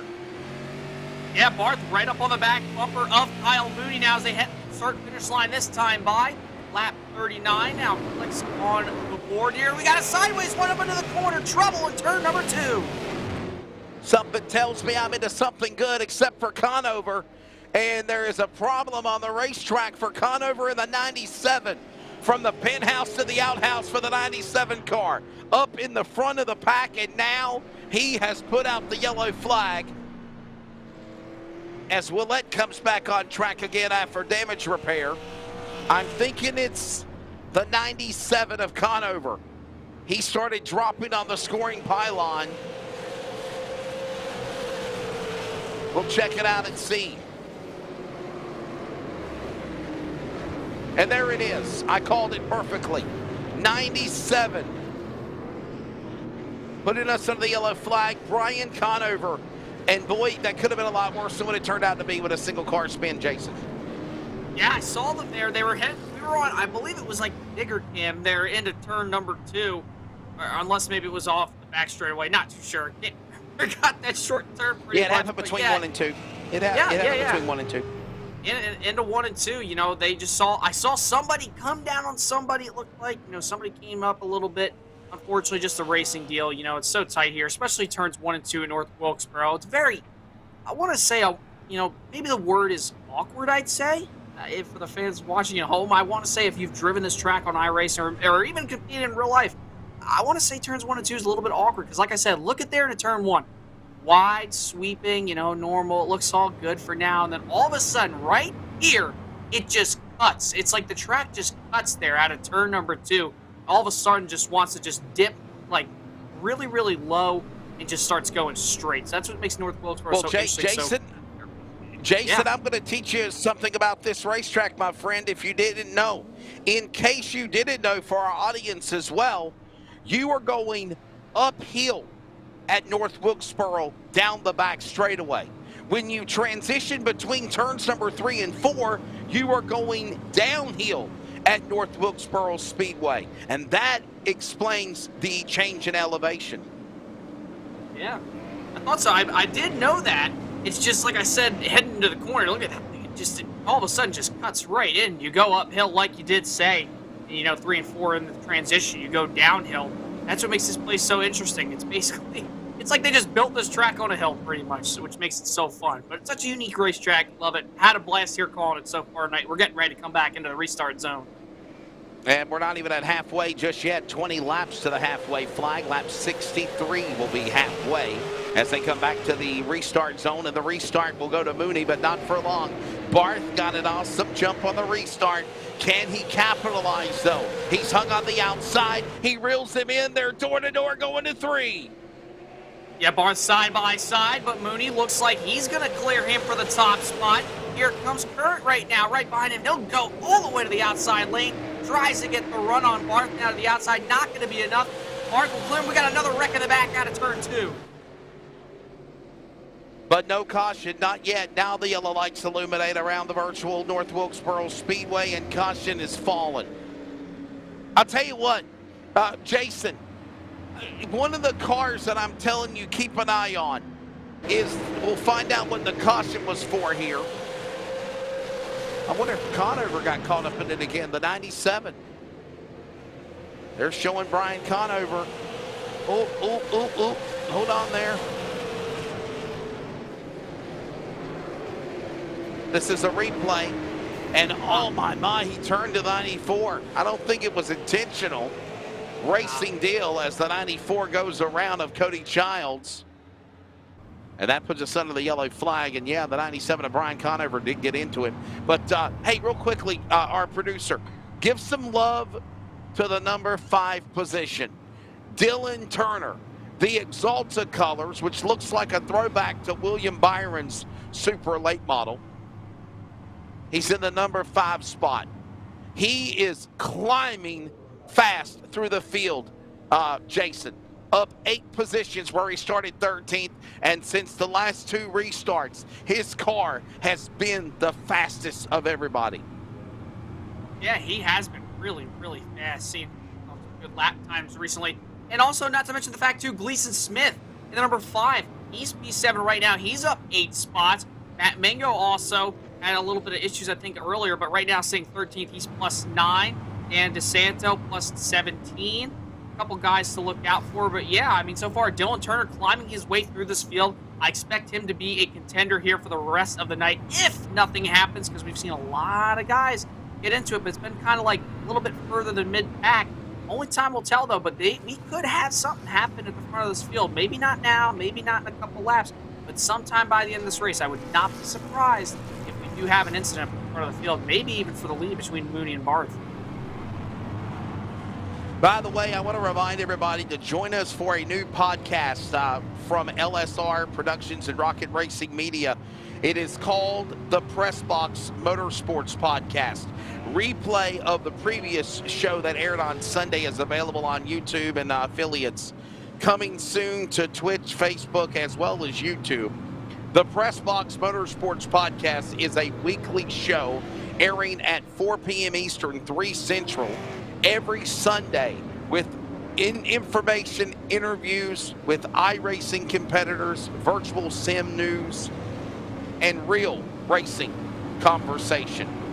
The good, the bad, the ugly of the Press Box. That is every Sunday afternoon, 4 p.m. Eastern, 3 Central. The Press Box Motorsports Podcast on LSRTV. And of course, Finish Line. We were going to do video today, but of course, we did do the archives are available in all podcast outlets. Use the hashtag Finish Line. Great guests include Bob Lowry of Carteret County Speedway, Stacy Puryear, winner of the Race of Champions of last year, Brendan Queen Butterbean, winner of the Florence, South Carolina 400, and a phenomenal season he had in late models. And of course, it all culminated with the Snowball Derby champion of Derek Thorne. Put in hashtag Finish Line in all of your major podcast replay outlets available. And we're back to green. We got still a long way to go, and we're right back under the yellow linen again. We can't even get 2 laps in before the caution falls here. I'm still looking for that lengthy green flag run here, Jason. I believe it is coming. Maybe not now, maybe not in a few laps, but I think it's still going. You know, we're about almost halfway through this race, and unfortunately, you see just 2 guys right there. A little bit of connection issue, but we'll check here out of the corner. That's Merrill. Yep. Oh, this starts up in front of them. That's the 31 of Tyler Connolly, hard up into the outside wall. And Nick Dyer, the Bass Pro Logitech 88 car, getting on the binders as well. Conley, Merrill, Dyer. Oh, man. Summary, as we are 10 to halfway, includes, so far in this race, 8 caution flags, 34 of 54 laps. So that means 20 laps have been ran under green. And 1 lead change at the start.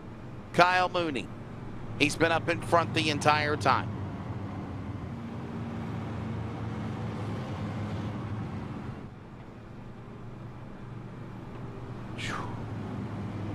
Next week, we got Bristol.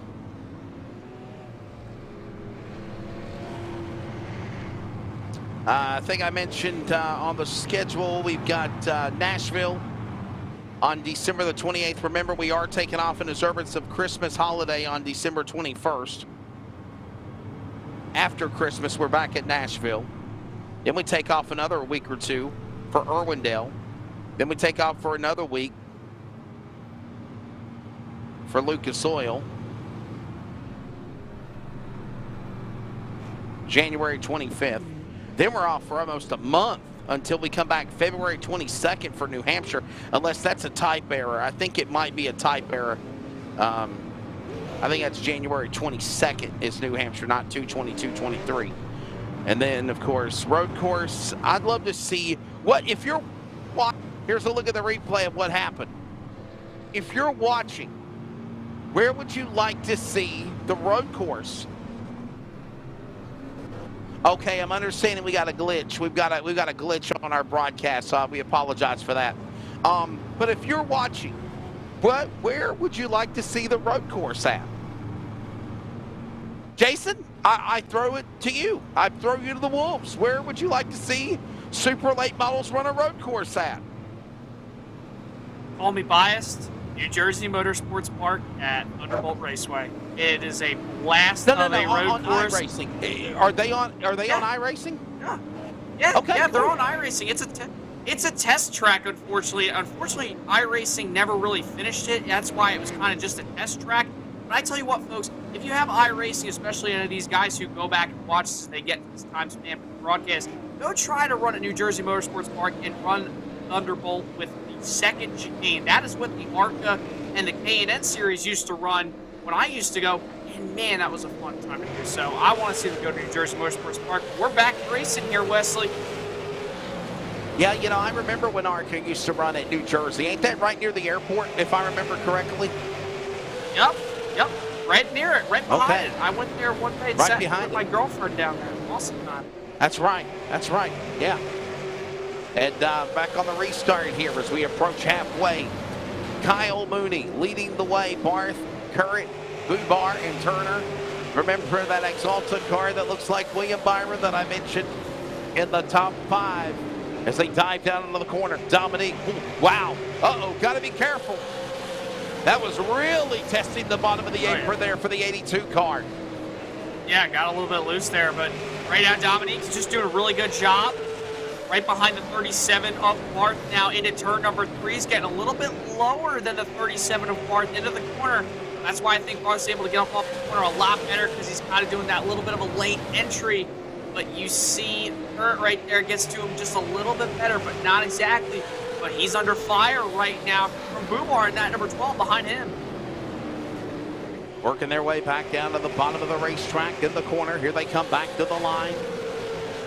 All the while, it is Kyle Mooney hitting his marks in the top spot. Nathan Barth right there. Current in second to third. Bubar, Turner, they're also reeling each other in. They're coming to the line.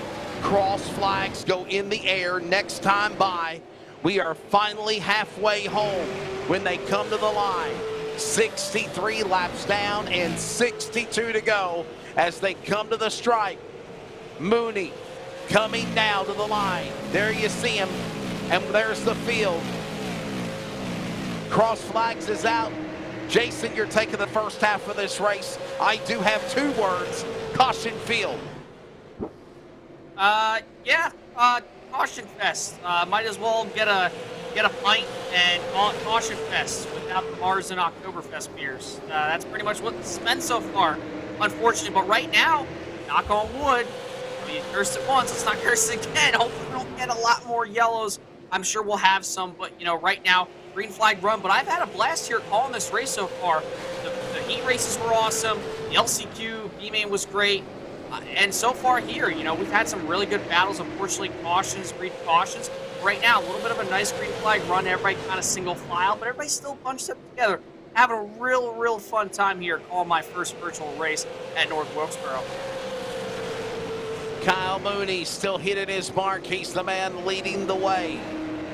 For how long, though? That's the question. Barth now opening the door to Dominique Curran. Looking on the inside. He might have slapped the wall with a little concrete dust from that car as Bubar runs him down. Here comes Turner behind them, along with McLaughlin by about 3 car lengths. And Jason Ricker somehow, some way, back in the battle as Curran battles Barth for the second spot as they go to 3. Yeah, Kurt right on the back bumper of Barth now out of turn number 4. Tries to get to the inside. Not going to be enough. Barth still holds the second spot as they head into turn number 1. Curran, though, tries a little bit of a crossover. Not able to get there. He's right there on the back bumper. Just can't make it work. And Bubar's just hoping and praying, man, what do I got to do to get past these 2 guys? Because if I were him, I'd be screaming saying, what do I got to do? What do I got to do? Because that's all he's doing right now. Just got to figure out a way to get around him. And so far, so clean. Yeah, no doubt about it. Working lap number 70 when they come to the line this time. Oh, my goodness. Turner slaps the wall.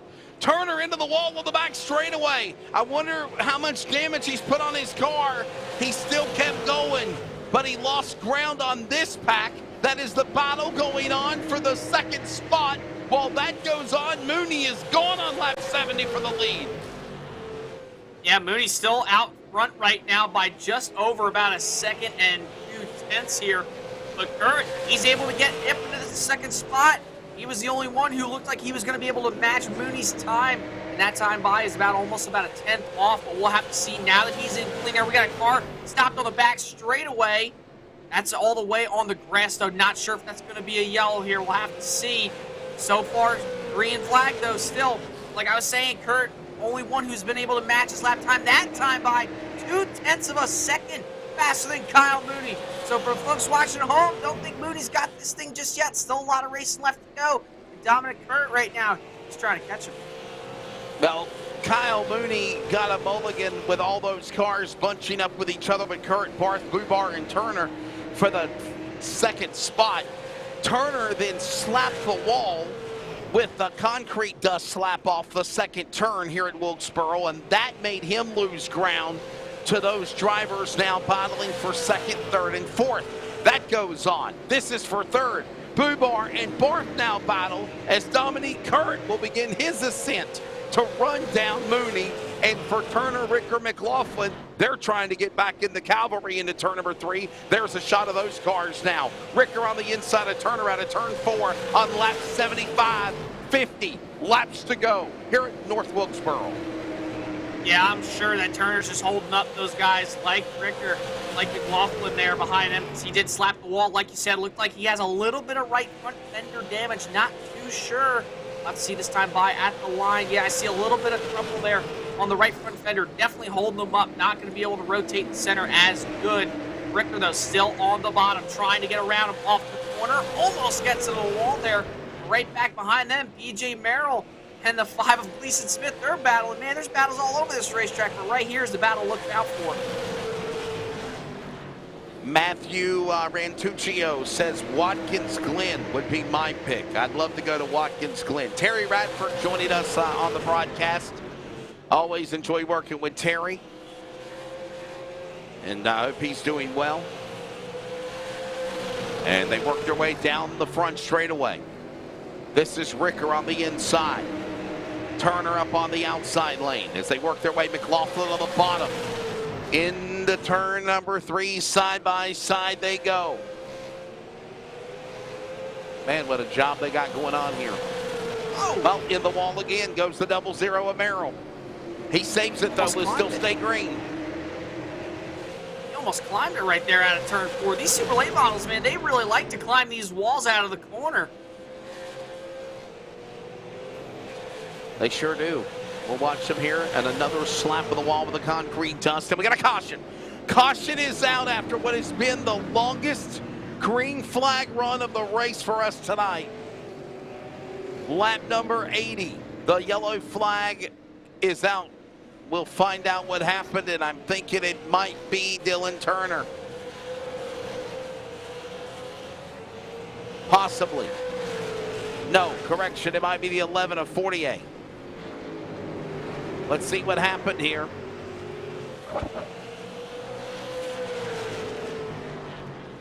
Yeah. Oh, they hooked each other.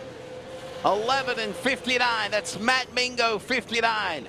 The 11 car of Chris Fortier, and puts us under caution.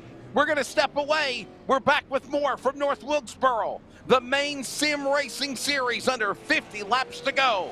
This is iRacing on LSRTV.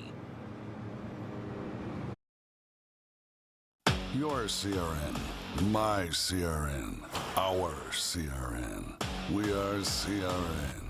The Community Radio Network now, and the new WCRN 87.9 FM. And still always anywhere worldwide at wearecrn.com. We are CRN. This is our series, So many different pieces that you have to watch out for. where the stakes are always higher, $300,000. where virtual meets reality, How bad do you want it? They're wasting no time getting at it. where the best thrive and the flawless win. This is the eNASCAR Coca-Cola iRacing Series. Hey, it's broadcast personality Wesley Outlet up topside at one of the great racetracks of the world, the Caraway Speedway. And I'd like to remind you to join us every Wednesday afternoon at 1 p.m. Eastern to 3 p.m. Eastern with coverage of Finish Line, where we talk to everybody from NASCAR to grassroots, like right here at Caraway Speedway. Carolina's Fox Sports Radio affiliates, iHeartRadio, and on the Community Radio Network at 87.5 FM. And remember, thanks to Live Sim Racing Productions, you can actually see the guest panel, ask their questions, get interactive with us with comments, and so much more in our chat box. Finish Line every Wednesday. Join us every week.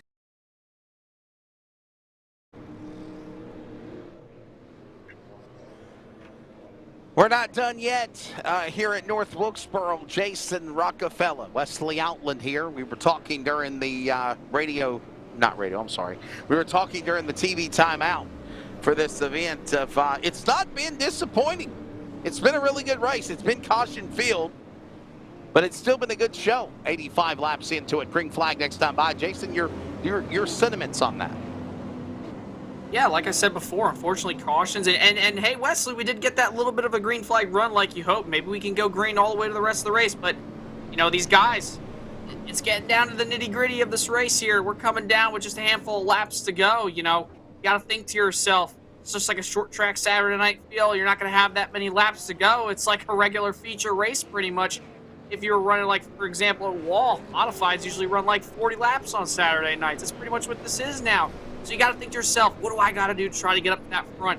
If you're Dominic Currit, if you're Andrew McLaughlin there back in 4th and 5th, what do you got to do? Because so far tonight, it's all been Kyle Mooney, you know, here tonight. It's going to be interesting to see if anybody's going to have a chance for him. But I really do think Kyle just takes off a lot better than everybody else, because he's the leader, obviously, but also just because I think he's really good at restarting. But then as the run progressed there on that last one, you saw him kind of start to fade away. He was getting caught a little bit from the second-place driver. So it's going to be interesting to see here as we're getting ready to come down to the restart. Oh, and by the way, as we do come back to the green, props to Kyle Mooney. He was about to get caught up in that accident that happened in turn 3. You caught that during the TV timeout also. So it's a good save for the 90.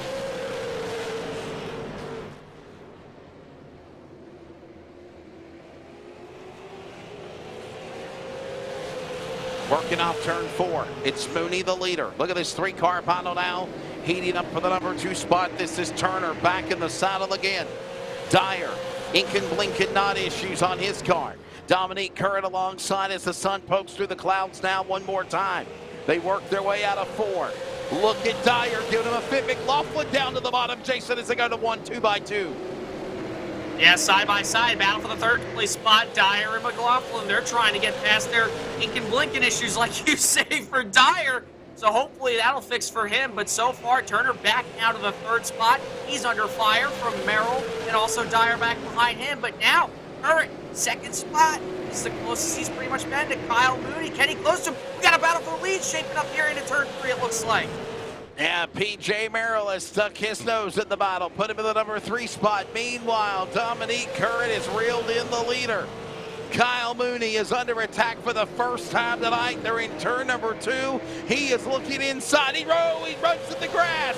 He got loose in the grass. He saves it on the track, and he's got to reset to get after Mooney out of turn 4. Yeah, it wouldn't have been the pass in the grass. It would have been the get in the grass, spin out, and cause a massive melee. But great job for saving it here. He's to the outside, though, of Kyle Mooney. This is the well, yeah, what I just said. Yellow's back out here. Caution's out. I believe the caution is out now for double digits the 10th time.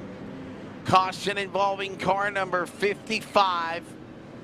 Bottom of the racetrack there. And that is the driver of the 55. Or correction, is it 66? It might be 66.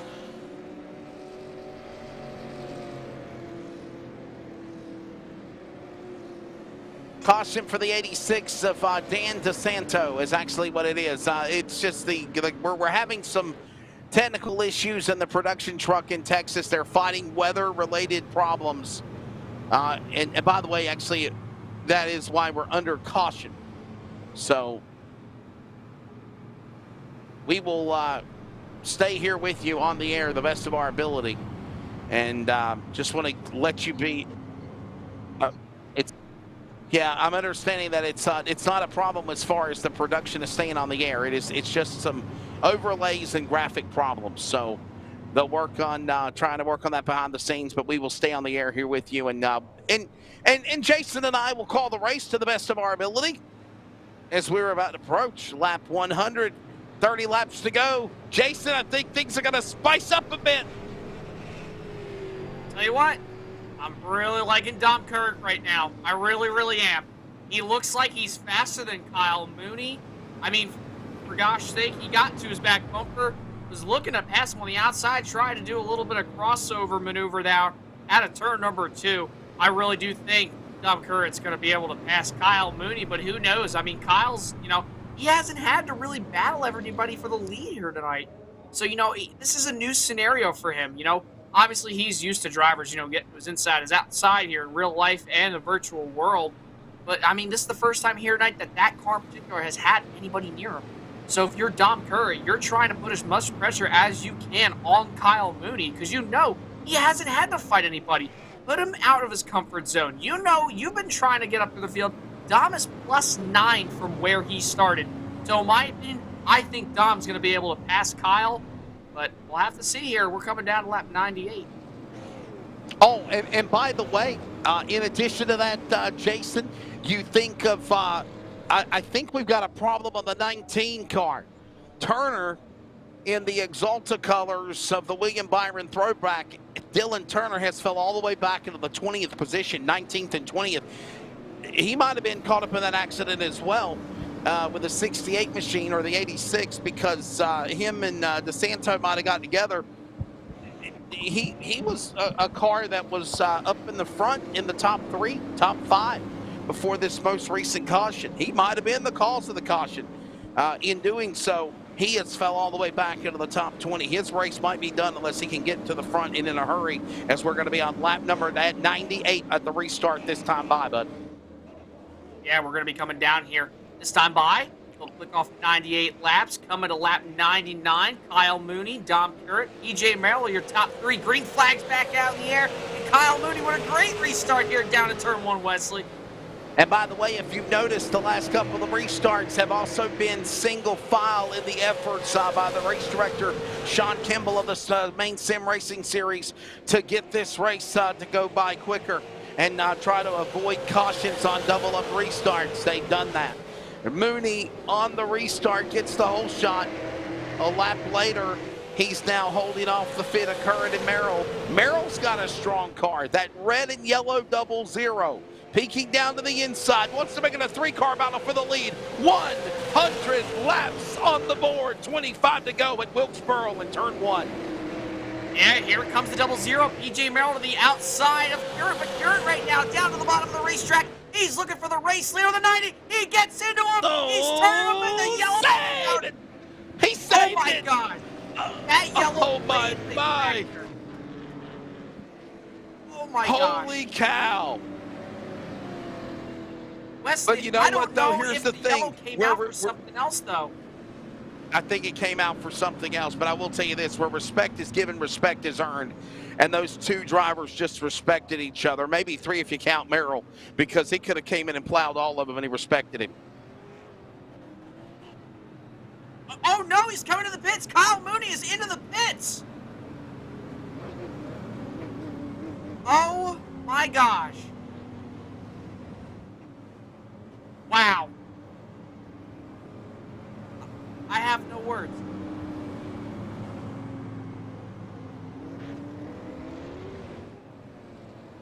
Kyle Mooney Whatever's just did it going for the on with race Mooney, team. he has pulled in, as you just said, just as you said, Jason. I'm wondering if something's going on with his car. We're trying to find out here. Did something break? Did he cause more damage than what we thought? This is heartbreak for the 90, no doubt about it, though. And look who gets an easy opportunity to go to the lead now. Dominique Currett in the 82. And mind you, let's go back to the bump and run, if you will. If you want to call short track racing, that's the equivalent of a bump and run, if you want to call it that, like you see at Bristol or Martinsville in the past in the Cup days, and even here at North Wilkesboro. I think of what just happened. I think of Dale Earnhardt and Brett Bodine and Ricky Wood back in the early 80s, having something of that caliber happen with each other. There was a time that Earnhardt put the bumper to Ricky Rudd and Brett Bodine, and around they went, and Earnhardt spin and win. But here's the deal. The 90 car never lost momentum. He shot up the racetrack, and when the contact was made by the 82 of Dominique Currett, and even Merrill getting in there to make a punt at him, they all backed off, Jason, and they let the 90 car get corrected instead of plowing over the guy. And I commend those guys virtually for what they did there in the sim. Yeah, you got to think to yourself, I mean, these guys are running really, really hard. So, you're just trying to give the bumper to somebody, but you don't want to give them to it too hard. You see, folks, for the folks watching at home, you can see these super late model noses, they're curved very much. Like, it is almost like running over somebody with a giant ramp. You run over the back of somebody, man, that thing's going up in the air. You might as well just do a 360 varial flip for all my skateboarding lovers out there. I mean, it's just crazy. That these bumpers, you line them up correctly, you tap somebody, you're either going to turn them or you're going to move them out of the way. And unfortunately, that was a little bit of a mixture for both. But shout out to Kyle Mooney for saving it. But, back to his damage, I wonder if maybe he got a little bit of damage that was very detrimental, and that's why he pitted. Or maybe tires. I'm not too sure, but we'll have to see if he's going to be able to drive his way up through the field. That's going to be very, very hard.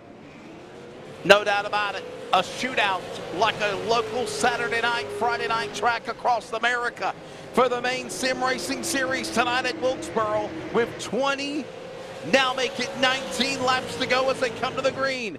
And Dominique Currett is gone. Merrill right behind him.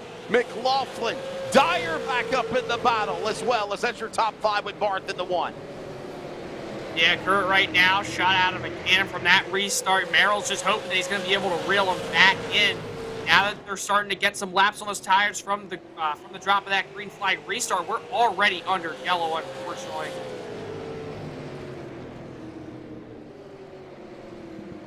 And the yellow is out again. Caution flag will fall.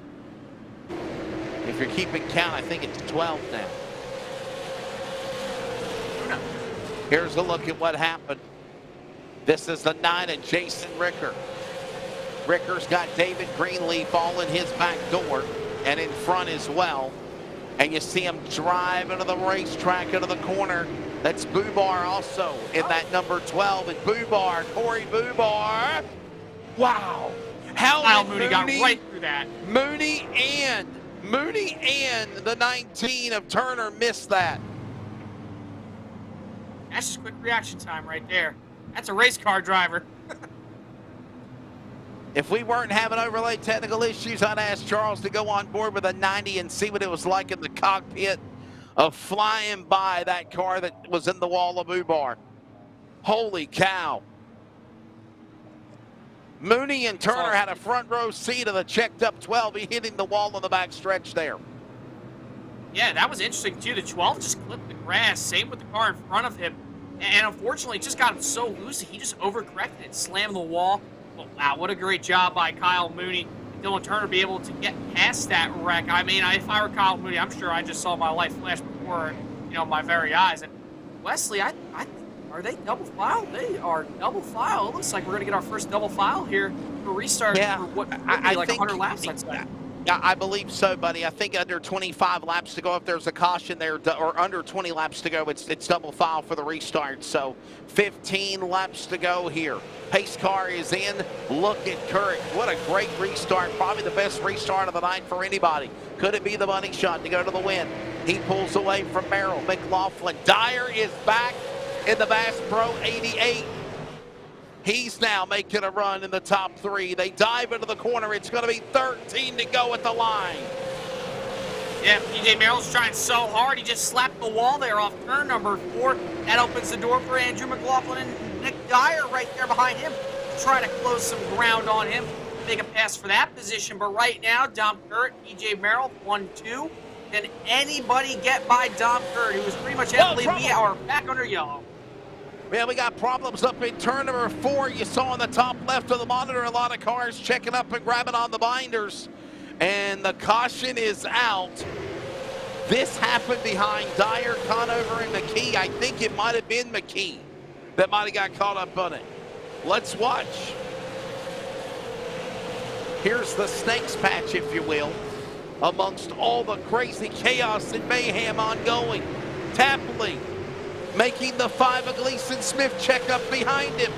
Look at Turner and Mooney coming, plowing the road to get to the front.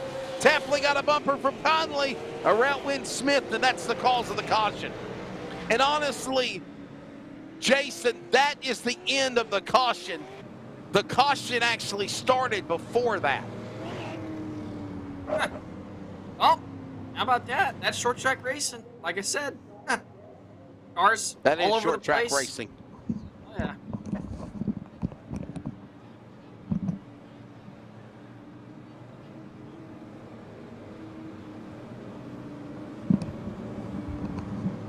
That is short track racing at its finest, as we said. 11 laps to go now. Now make it 10 remaining.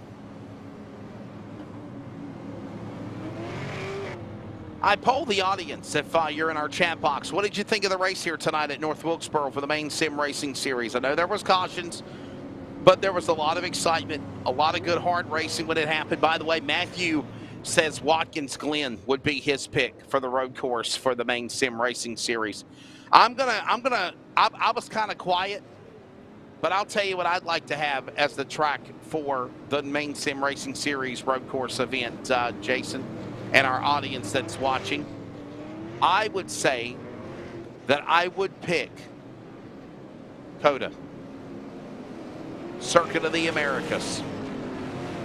I think that would be a cool race. No shame in COTA. COTA's a great race. You track. agree or disagree? COTA, yeah, COTA. I wouldn't mind to see COTA. I mean, those straightaways are so long. I don't know if these super late models can handle it, but that's where custom setups comes into play. So we'll have to see what they choose to. But we're coming down for the restart right here, Wesley. And I did a IndyCar iRacing broadcast last Thursday night, and I would not even say hard-pressed. The dark horse pick for me would be Sebring International. That might be a cool pick. We're in single digits now with 8 remaining here at North Wilkesboro. Are they going to wad them up again, or will we take this to the finish? Merrill below the bottom of the apron. He's looking for the lead on Curritt. Curritt's under attack, trying to scamper away like a rat in a dark alley from a cat into turn number 2. Yeah, called Merrill the cat. Curritt's the rat. Here we go, down into turn number 3. Gives him the bumper. Tries to shove up the racetrack. Not enough this time behind the line. 6 laps to go. Can Merrill put the back bumper to Curritt one more time? He's done it twice. Can he do it 3? 3's the magic charm. If he gets there, he might have to try to use a little bit more bumper. They're coming to 5 laps to go into turn 3. The piece of cheese is dangling. That's the man out in front of Dominique Curritt. The mouse is ready to pounce on it. Moving inside, moving outside is Merrill. McLaughlin and Dyer waiting patiently to get their chance at the scraps. To the back straightaway. 4 laps to go, but they come to the line and the caution is out. Yellow flag. This race might go to overtime if they can't get it restarted. And Merrill is going to get another shot at Current. And I'll be honest with you, Jason, he might have needed this because Merrill was losing ground on Dominique as Smith and Jordan get together. Gleason Smith in the 5, Tyler Jordan in the 29. And look at this also. Turner was in this mix. Oh, he just got hooked. Oh, no. Oh, he just got hooked and he got flipped. Yeah. He got loose out of the corner, and I think he tried coming back up, and I think he just kind of misjudged it. You know, unfortunately, that's just a racing incident there. Nobody really at fault. And a big tumble, though, down the front straightaway. We got a flip here tonight in Maine, but wow. Wesley, what a great battle up at the front. Unfortunate circumstances for Kyle Mooney. Plays into favor for Dom Current and PJ Merrill. And these two have been having one heck of a battle here, that last green flag restart. I want to ask you, because you're always asking me questions, who do you think is going to possibly come home with this victory if you had to pick one of those two? McLaughlin. I think he's the guy that's going to be ready to see what happens with Curran and Merrill. My prediction, they're going to get together unless something changes. I think Curran and Merrill they're going to wreck each other. Unless he wrecks himself. Unless he wrecks himself under caution. PJ Merrill. I thought he was hitting that inside wall for sure. He might have. By the way, lights are off on the pace car. They're still in the regular scheduled distance of this race. They are going to try to finish the race on the regular scheduled distance. They're coming to green. It'll be 2 laps to go. Merrill and Kurt are side by side. I say keep your eye on McLaughlin. Back to green. This is the original distance, lap 124. Green flag in the air with 2 to go. They're in turn 1.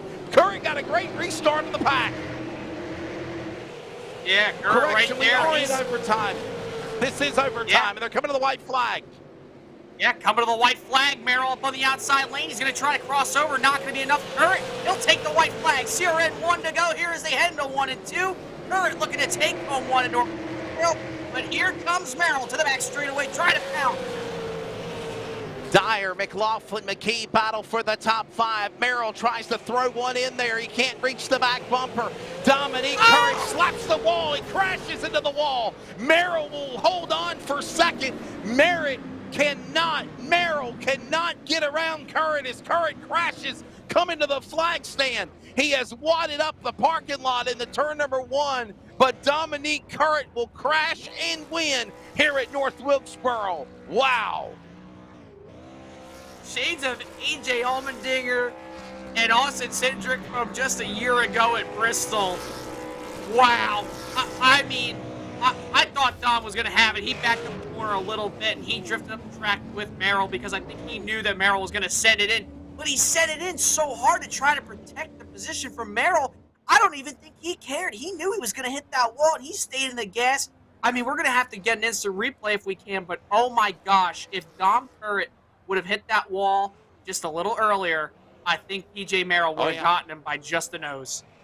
Well, here's the deal. I think Dominique Current knew that PJ Merrill was going to try to go for the bump and run, and he went to the top of the racetrack. Well, remember what we talked about, how the wall and the transitioning off how the wall and the transition of the corners are so different with one another. Well, you know, one of the things that we mentioned, Jason, is the fact that, you know, Merrill gave that little push to Current before the last caution, and then they ran each other down. And you see the end result. Let's look at the unofficial results here tonight for the Maine Sim Racing Series at North Wilkesboro. Dominique Current is the winner. Crash and win. Merrill second. McLaughlin third. Nick Dyer fourth. Jack McKee, a solid top 5 finish. Let's see here. David Greenleaf is 6th. Ben Burgess 7th. Travis Pouliot is 8th. Nathan Barth, a front runner in the race earlier, 9th. And, of course, the man that should have won the race, comebacks and finishes in the top 10 for Kyle Mooney. 11th will go to Tyler Conley. Jason Ricker is 12th. Gleason Smith is your halfway through the field, top 13. Yeah, and then you got Tyler Jordan coming home 14th. Corey Bubar in the number 12 comes home 15th. Cody Childs 16th, Brian Conover, 17th. Dan DeSanto, 18th. Matt Mingo, 19th. Scott Tapley, 20th. 21st, you got Dylan Turner. Unfortunate break here for him tonight after having a really good run. Chris Fortier, right there, 22nd. Noah Haggett, 23rd. Matthew Bourgogne, 24th. Caleb Willett, 25th. Jacob Heathcote, 26th. Cole Watts, 27th. Yep. Yeah, from the rest of the field. 26th on back, is the rest of the 40-car field that were unable to make the start of the race from the preliminaries. We are going to step away. Coming back, finish line, post-race wrap-up. We will talk to the top 3, get their thoughts after a wild race here tonight at North Wilkesboro. Stick around. iRacing on LSRTV.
And we're back here, iRacing on LSRTV. Finish line post-race wrap-up. North Wilkesboro Speedway in the books, and when it's all said and done, a wild finish between Dominique Curran and P.J. Merrill at the checker flag. When it's over, Dominique Curran will get the win. We're going to talk to the runner-up of the race real quickly, P.J. Merrill in the 00. P.J., your take of that last restart, man, and your take of the race overall here tonight at North Wilkesboro.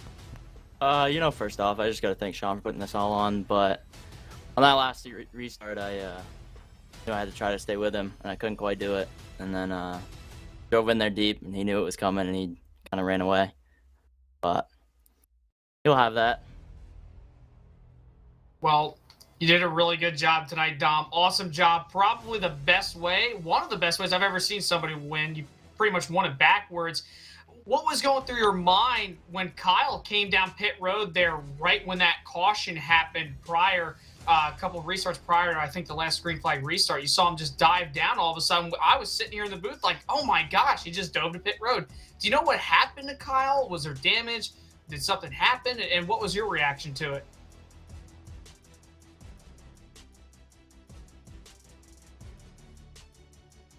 We might want to reset and let Merrill get that question again. You had a double echo.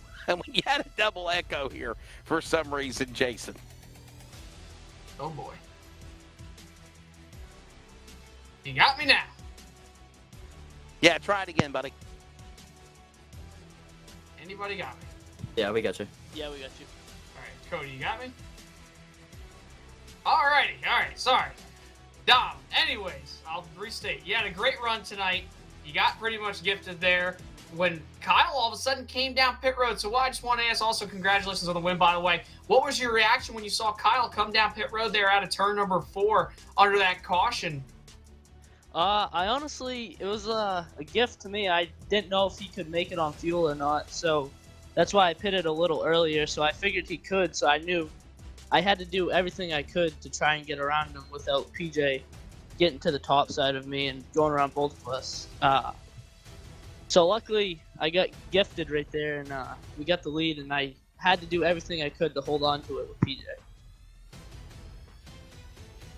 Well, listen, you'll settle for the number 2 position, Merrill. Before we do let you go, buddy, I want you to thank your sponsors. And pretty wild race here tonight at North Wilkesboro, no doubt about it. I know you got to be happy with the podium. Yeah, that's for sure a good way. We've had a rough year, but I got to thank Rowan Sense Trucking, obviously Sean Kimball for putting this all on, and everybody who came out. P.J. Merrill 00 will finish in the I got one more question to ask you. So, before overtime, you about wrecked the car on the inside pit wall. What happened there with the 00? Can you get? I gotta ask you that question. I was trying to get the rears warm, so it actually turned and turned a little bit better than I thought, and I hit the inside wall. But gotcha.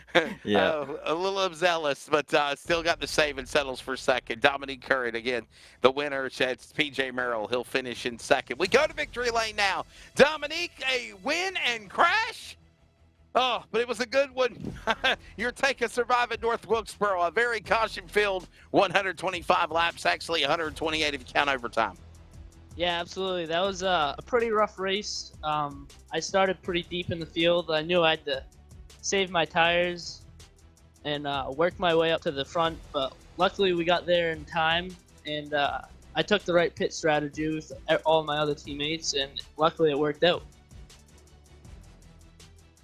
Well, Dom, I already asked you beforehand, and you guys had a great race tonight. What are you looking forward to heading into Bristol for the next race? I'm not really sure yet. Bristol isn't one of my better tracks on here, but we'll play it how it goes, and we'll see. Dominique, did you have any thought that Merrill's going to turn you? And I got to also ask you, in the early going, what was it like racing the way you did with Kyle Mooney? Yeah, me and PJ have, we've been good friends for a while. I knew he was going to rough me up if he had the chance to, and I expected it. So that's why I kind of wrecked myself at the, going to the checkered, because I saw him driving, deep into 3, and I knew I had to get back on the throttle so he didn't hit me. But, yeah, with Mooney, I got into him a little bit, down the backstretch, and I got him sideways. I totally did not mean to do that. I apologize to him, but luckily he saved it, and he kind of gifted me the win. So, Well done. Well, man, go ahead, Jason. I'm sorry. Oh, no, I was just going to ask him who he's got to thank tonight for that great win. I got to thank RKM Setup Shop, Labby Excavation, WC Garisi, all my sponsors, my teammates, Sean Kimball for putting this on, you guys for broadcasting it. Well, then it's all said and done. Dominique Current getting a win here. First win this season for the driver at when it's a wild one here tonight at North Wilkesboro Speedway. No doubt about it. We're going to get off the air here. Jason, your final thoughts and things, buddy. Always fun working with you. Next week, it's Bristol, baby. Oh, yeah. Bristol, baby. Can't wait to see that one. Hopefully, we're going to be able to call it. But, yeah, what a great race tonight. Again, congrats to Dom. Good job by PJ. Those two put on one heck of a race, everybody here at the Maine Sim Racing Series that put on the show here tonight. For my first race calling for North Wilkesboro, I will say, man, what an entertaining race from the heats to the LCQ to the A-Main. Wow. I mean, just what a race. A lot of cautions, but, unfortunately, that's short track racing. As Joey or Denny Hamilton say, short track racing. But, yeah, I mean, anyways, what a great race. I enjoyed it. What a last lap. That finish was insane. Crazy one. I really enjoy this, and these cars just put on one heck of a show here. And I could have been more thrilled. I am a fan of short track racing and the format that the Maine Sim Racing Series does, no doubt about it. I thought they put on a really, really good show. By the way, check out Maine Sim Racing Series if you're in the Maine area. You want to get involved. Maine Sim Racing Series on Facebook at LSRTV on Facebook, Twitter, and Instagram, and iRacing as well. And hey, don't forget if you want to become a new subscriber to iRacing, it is the holiday season, and they have special promotional packages available. I think it's half for returning, and of course 25% off for others as well. iRacing, of course, the simulator for this broadcast coverage. For Charles Wooten, Jeff Stabnow, everybody at Rocket Racing Media, iRacing on LSRTV. For Jason Rockefeller, I'm Wesley Outland. Congratulations, Dominique Current, winner tonight at North Wilkesboro. Be good to one another. Enjoy the rest of your week, and we'll see you next week at Bristol.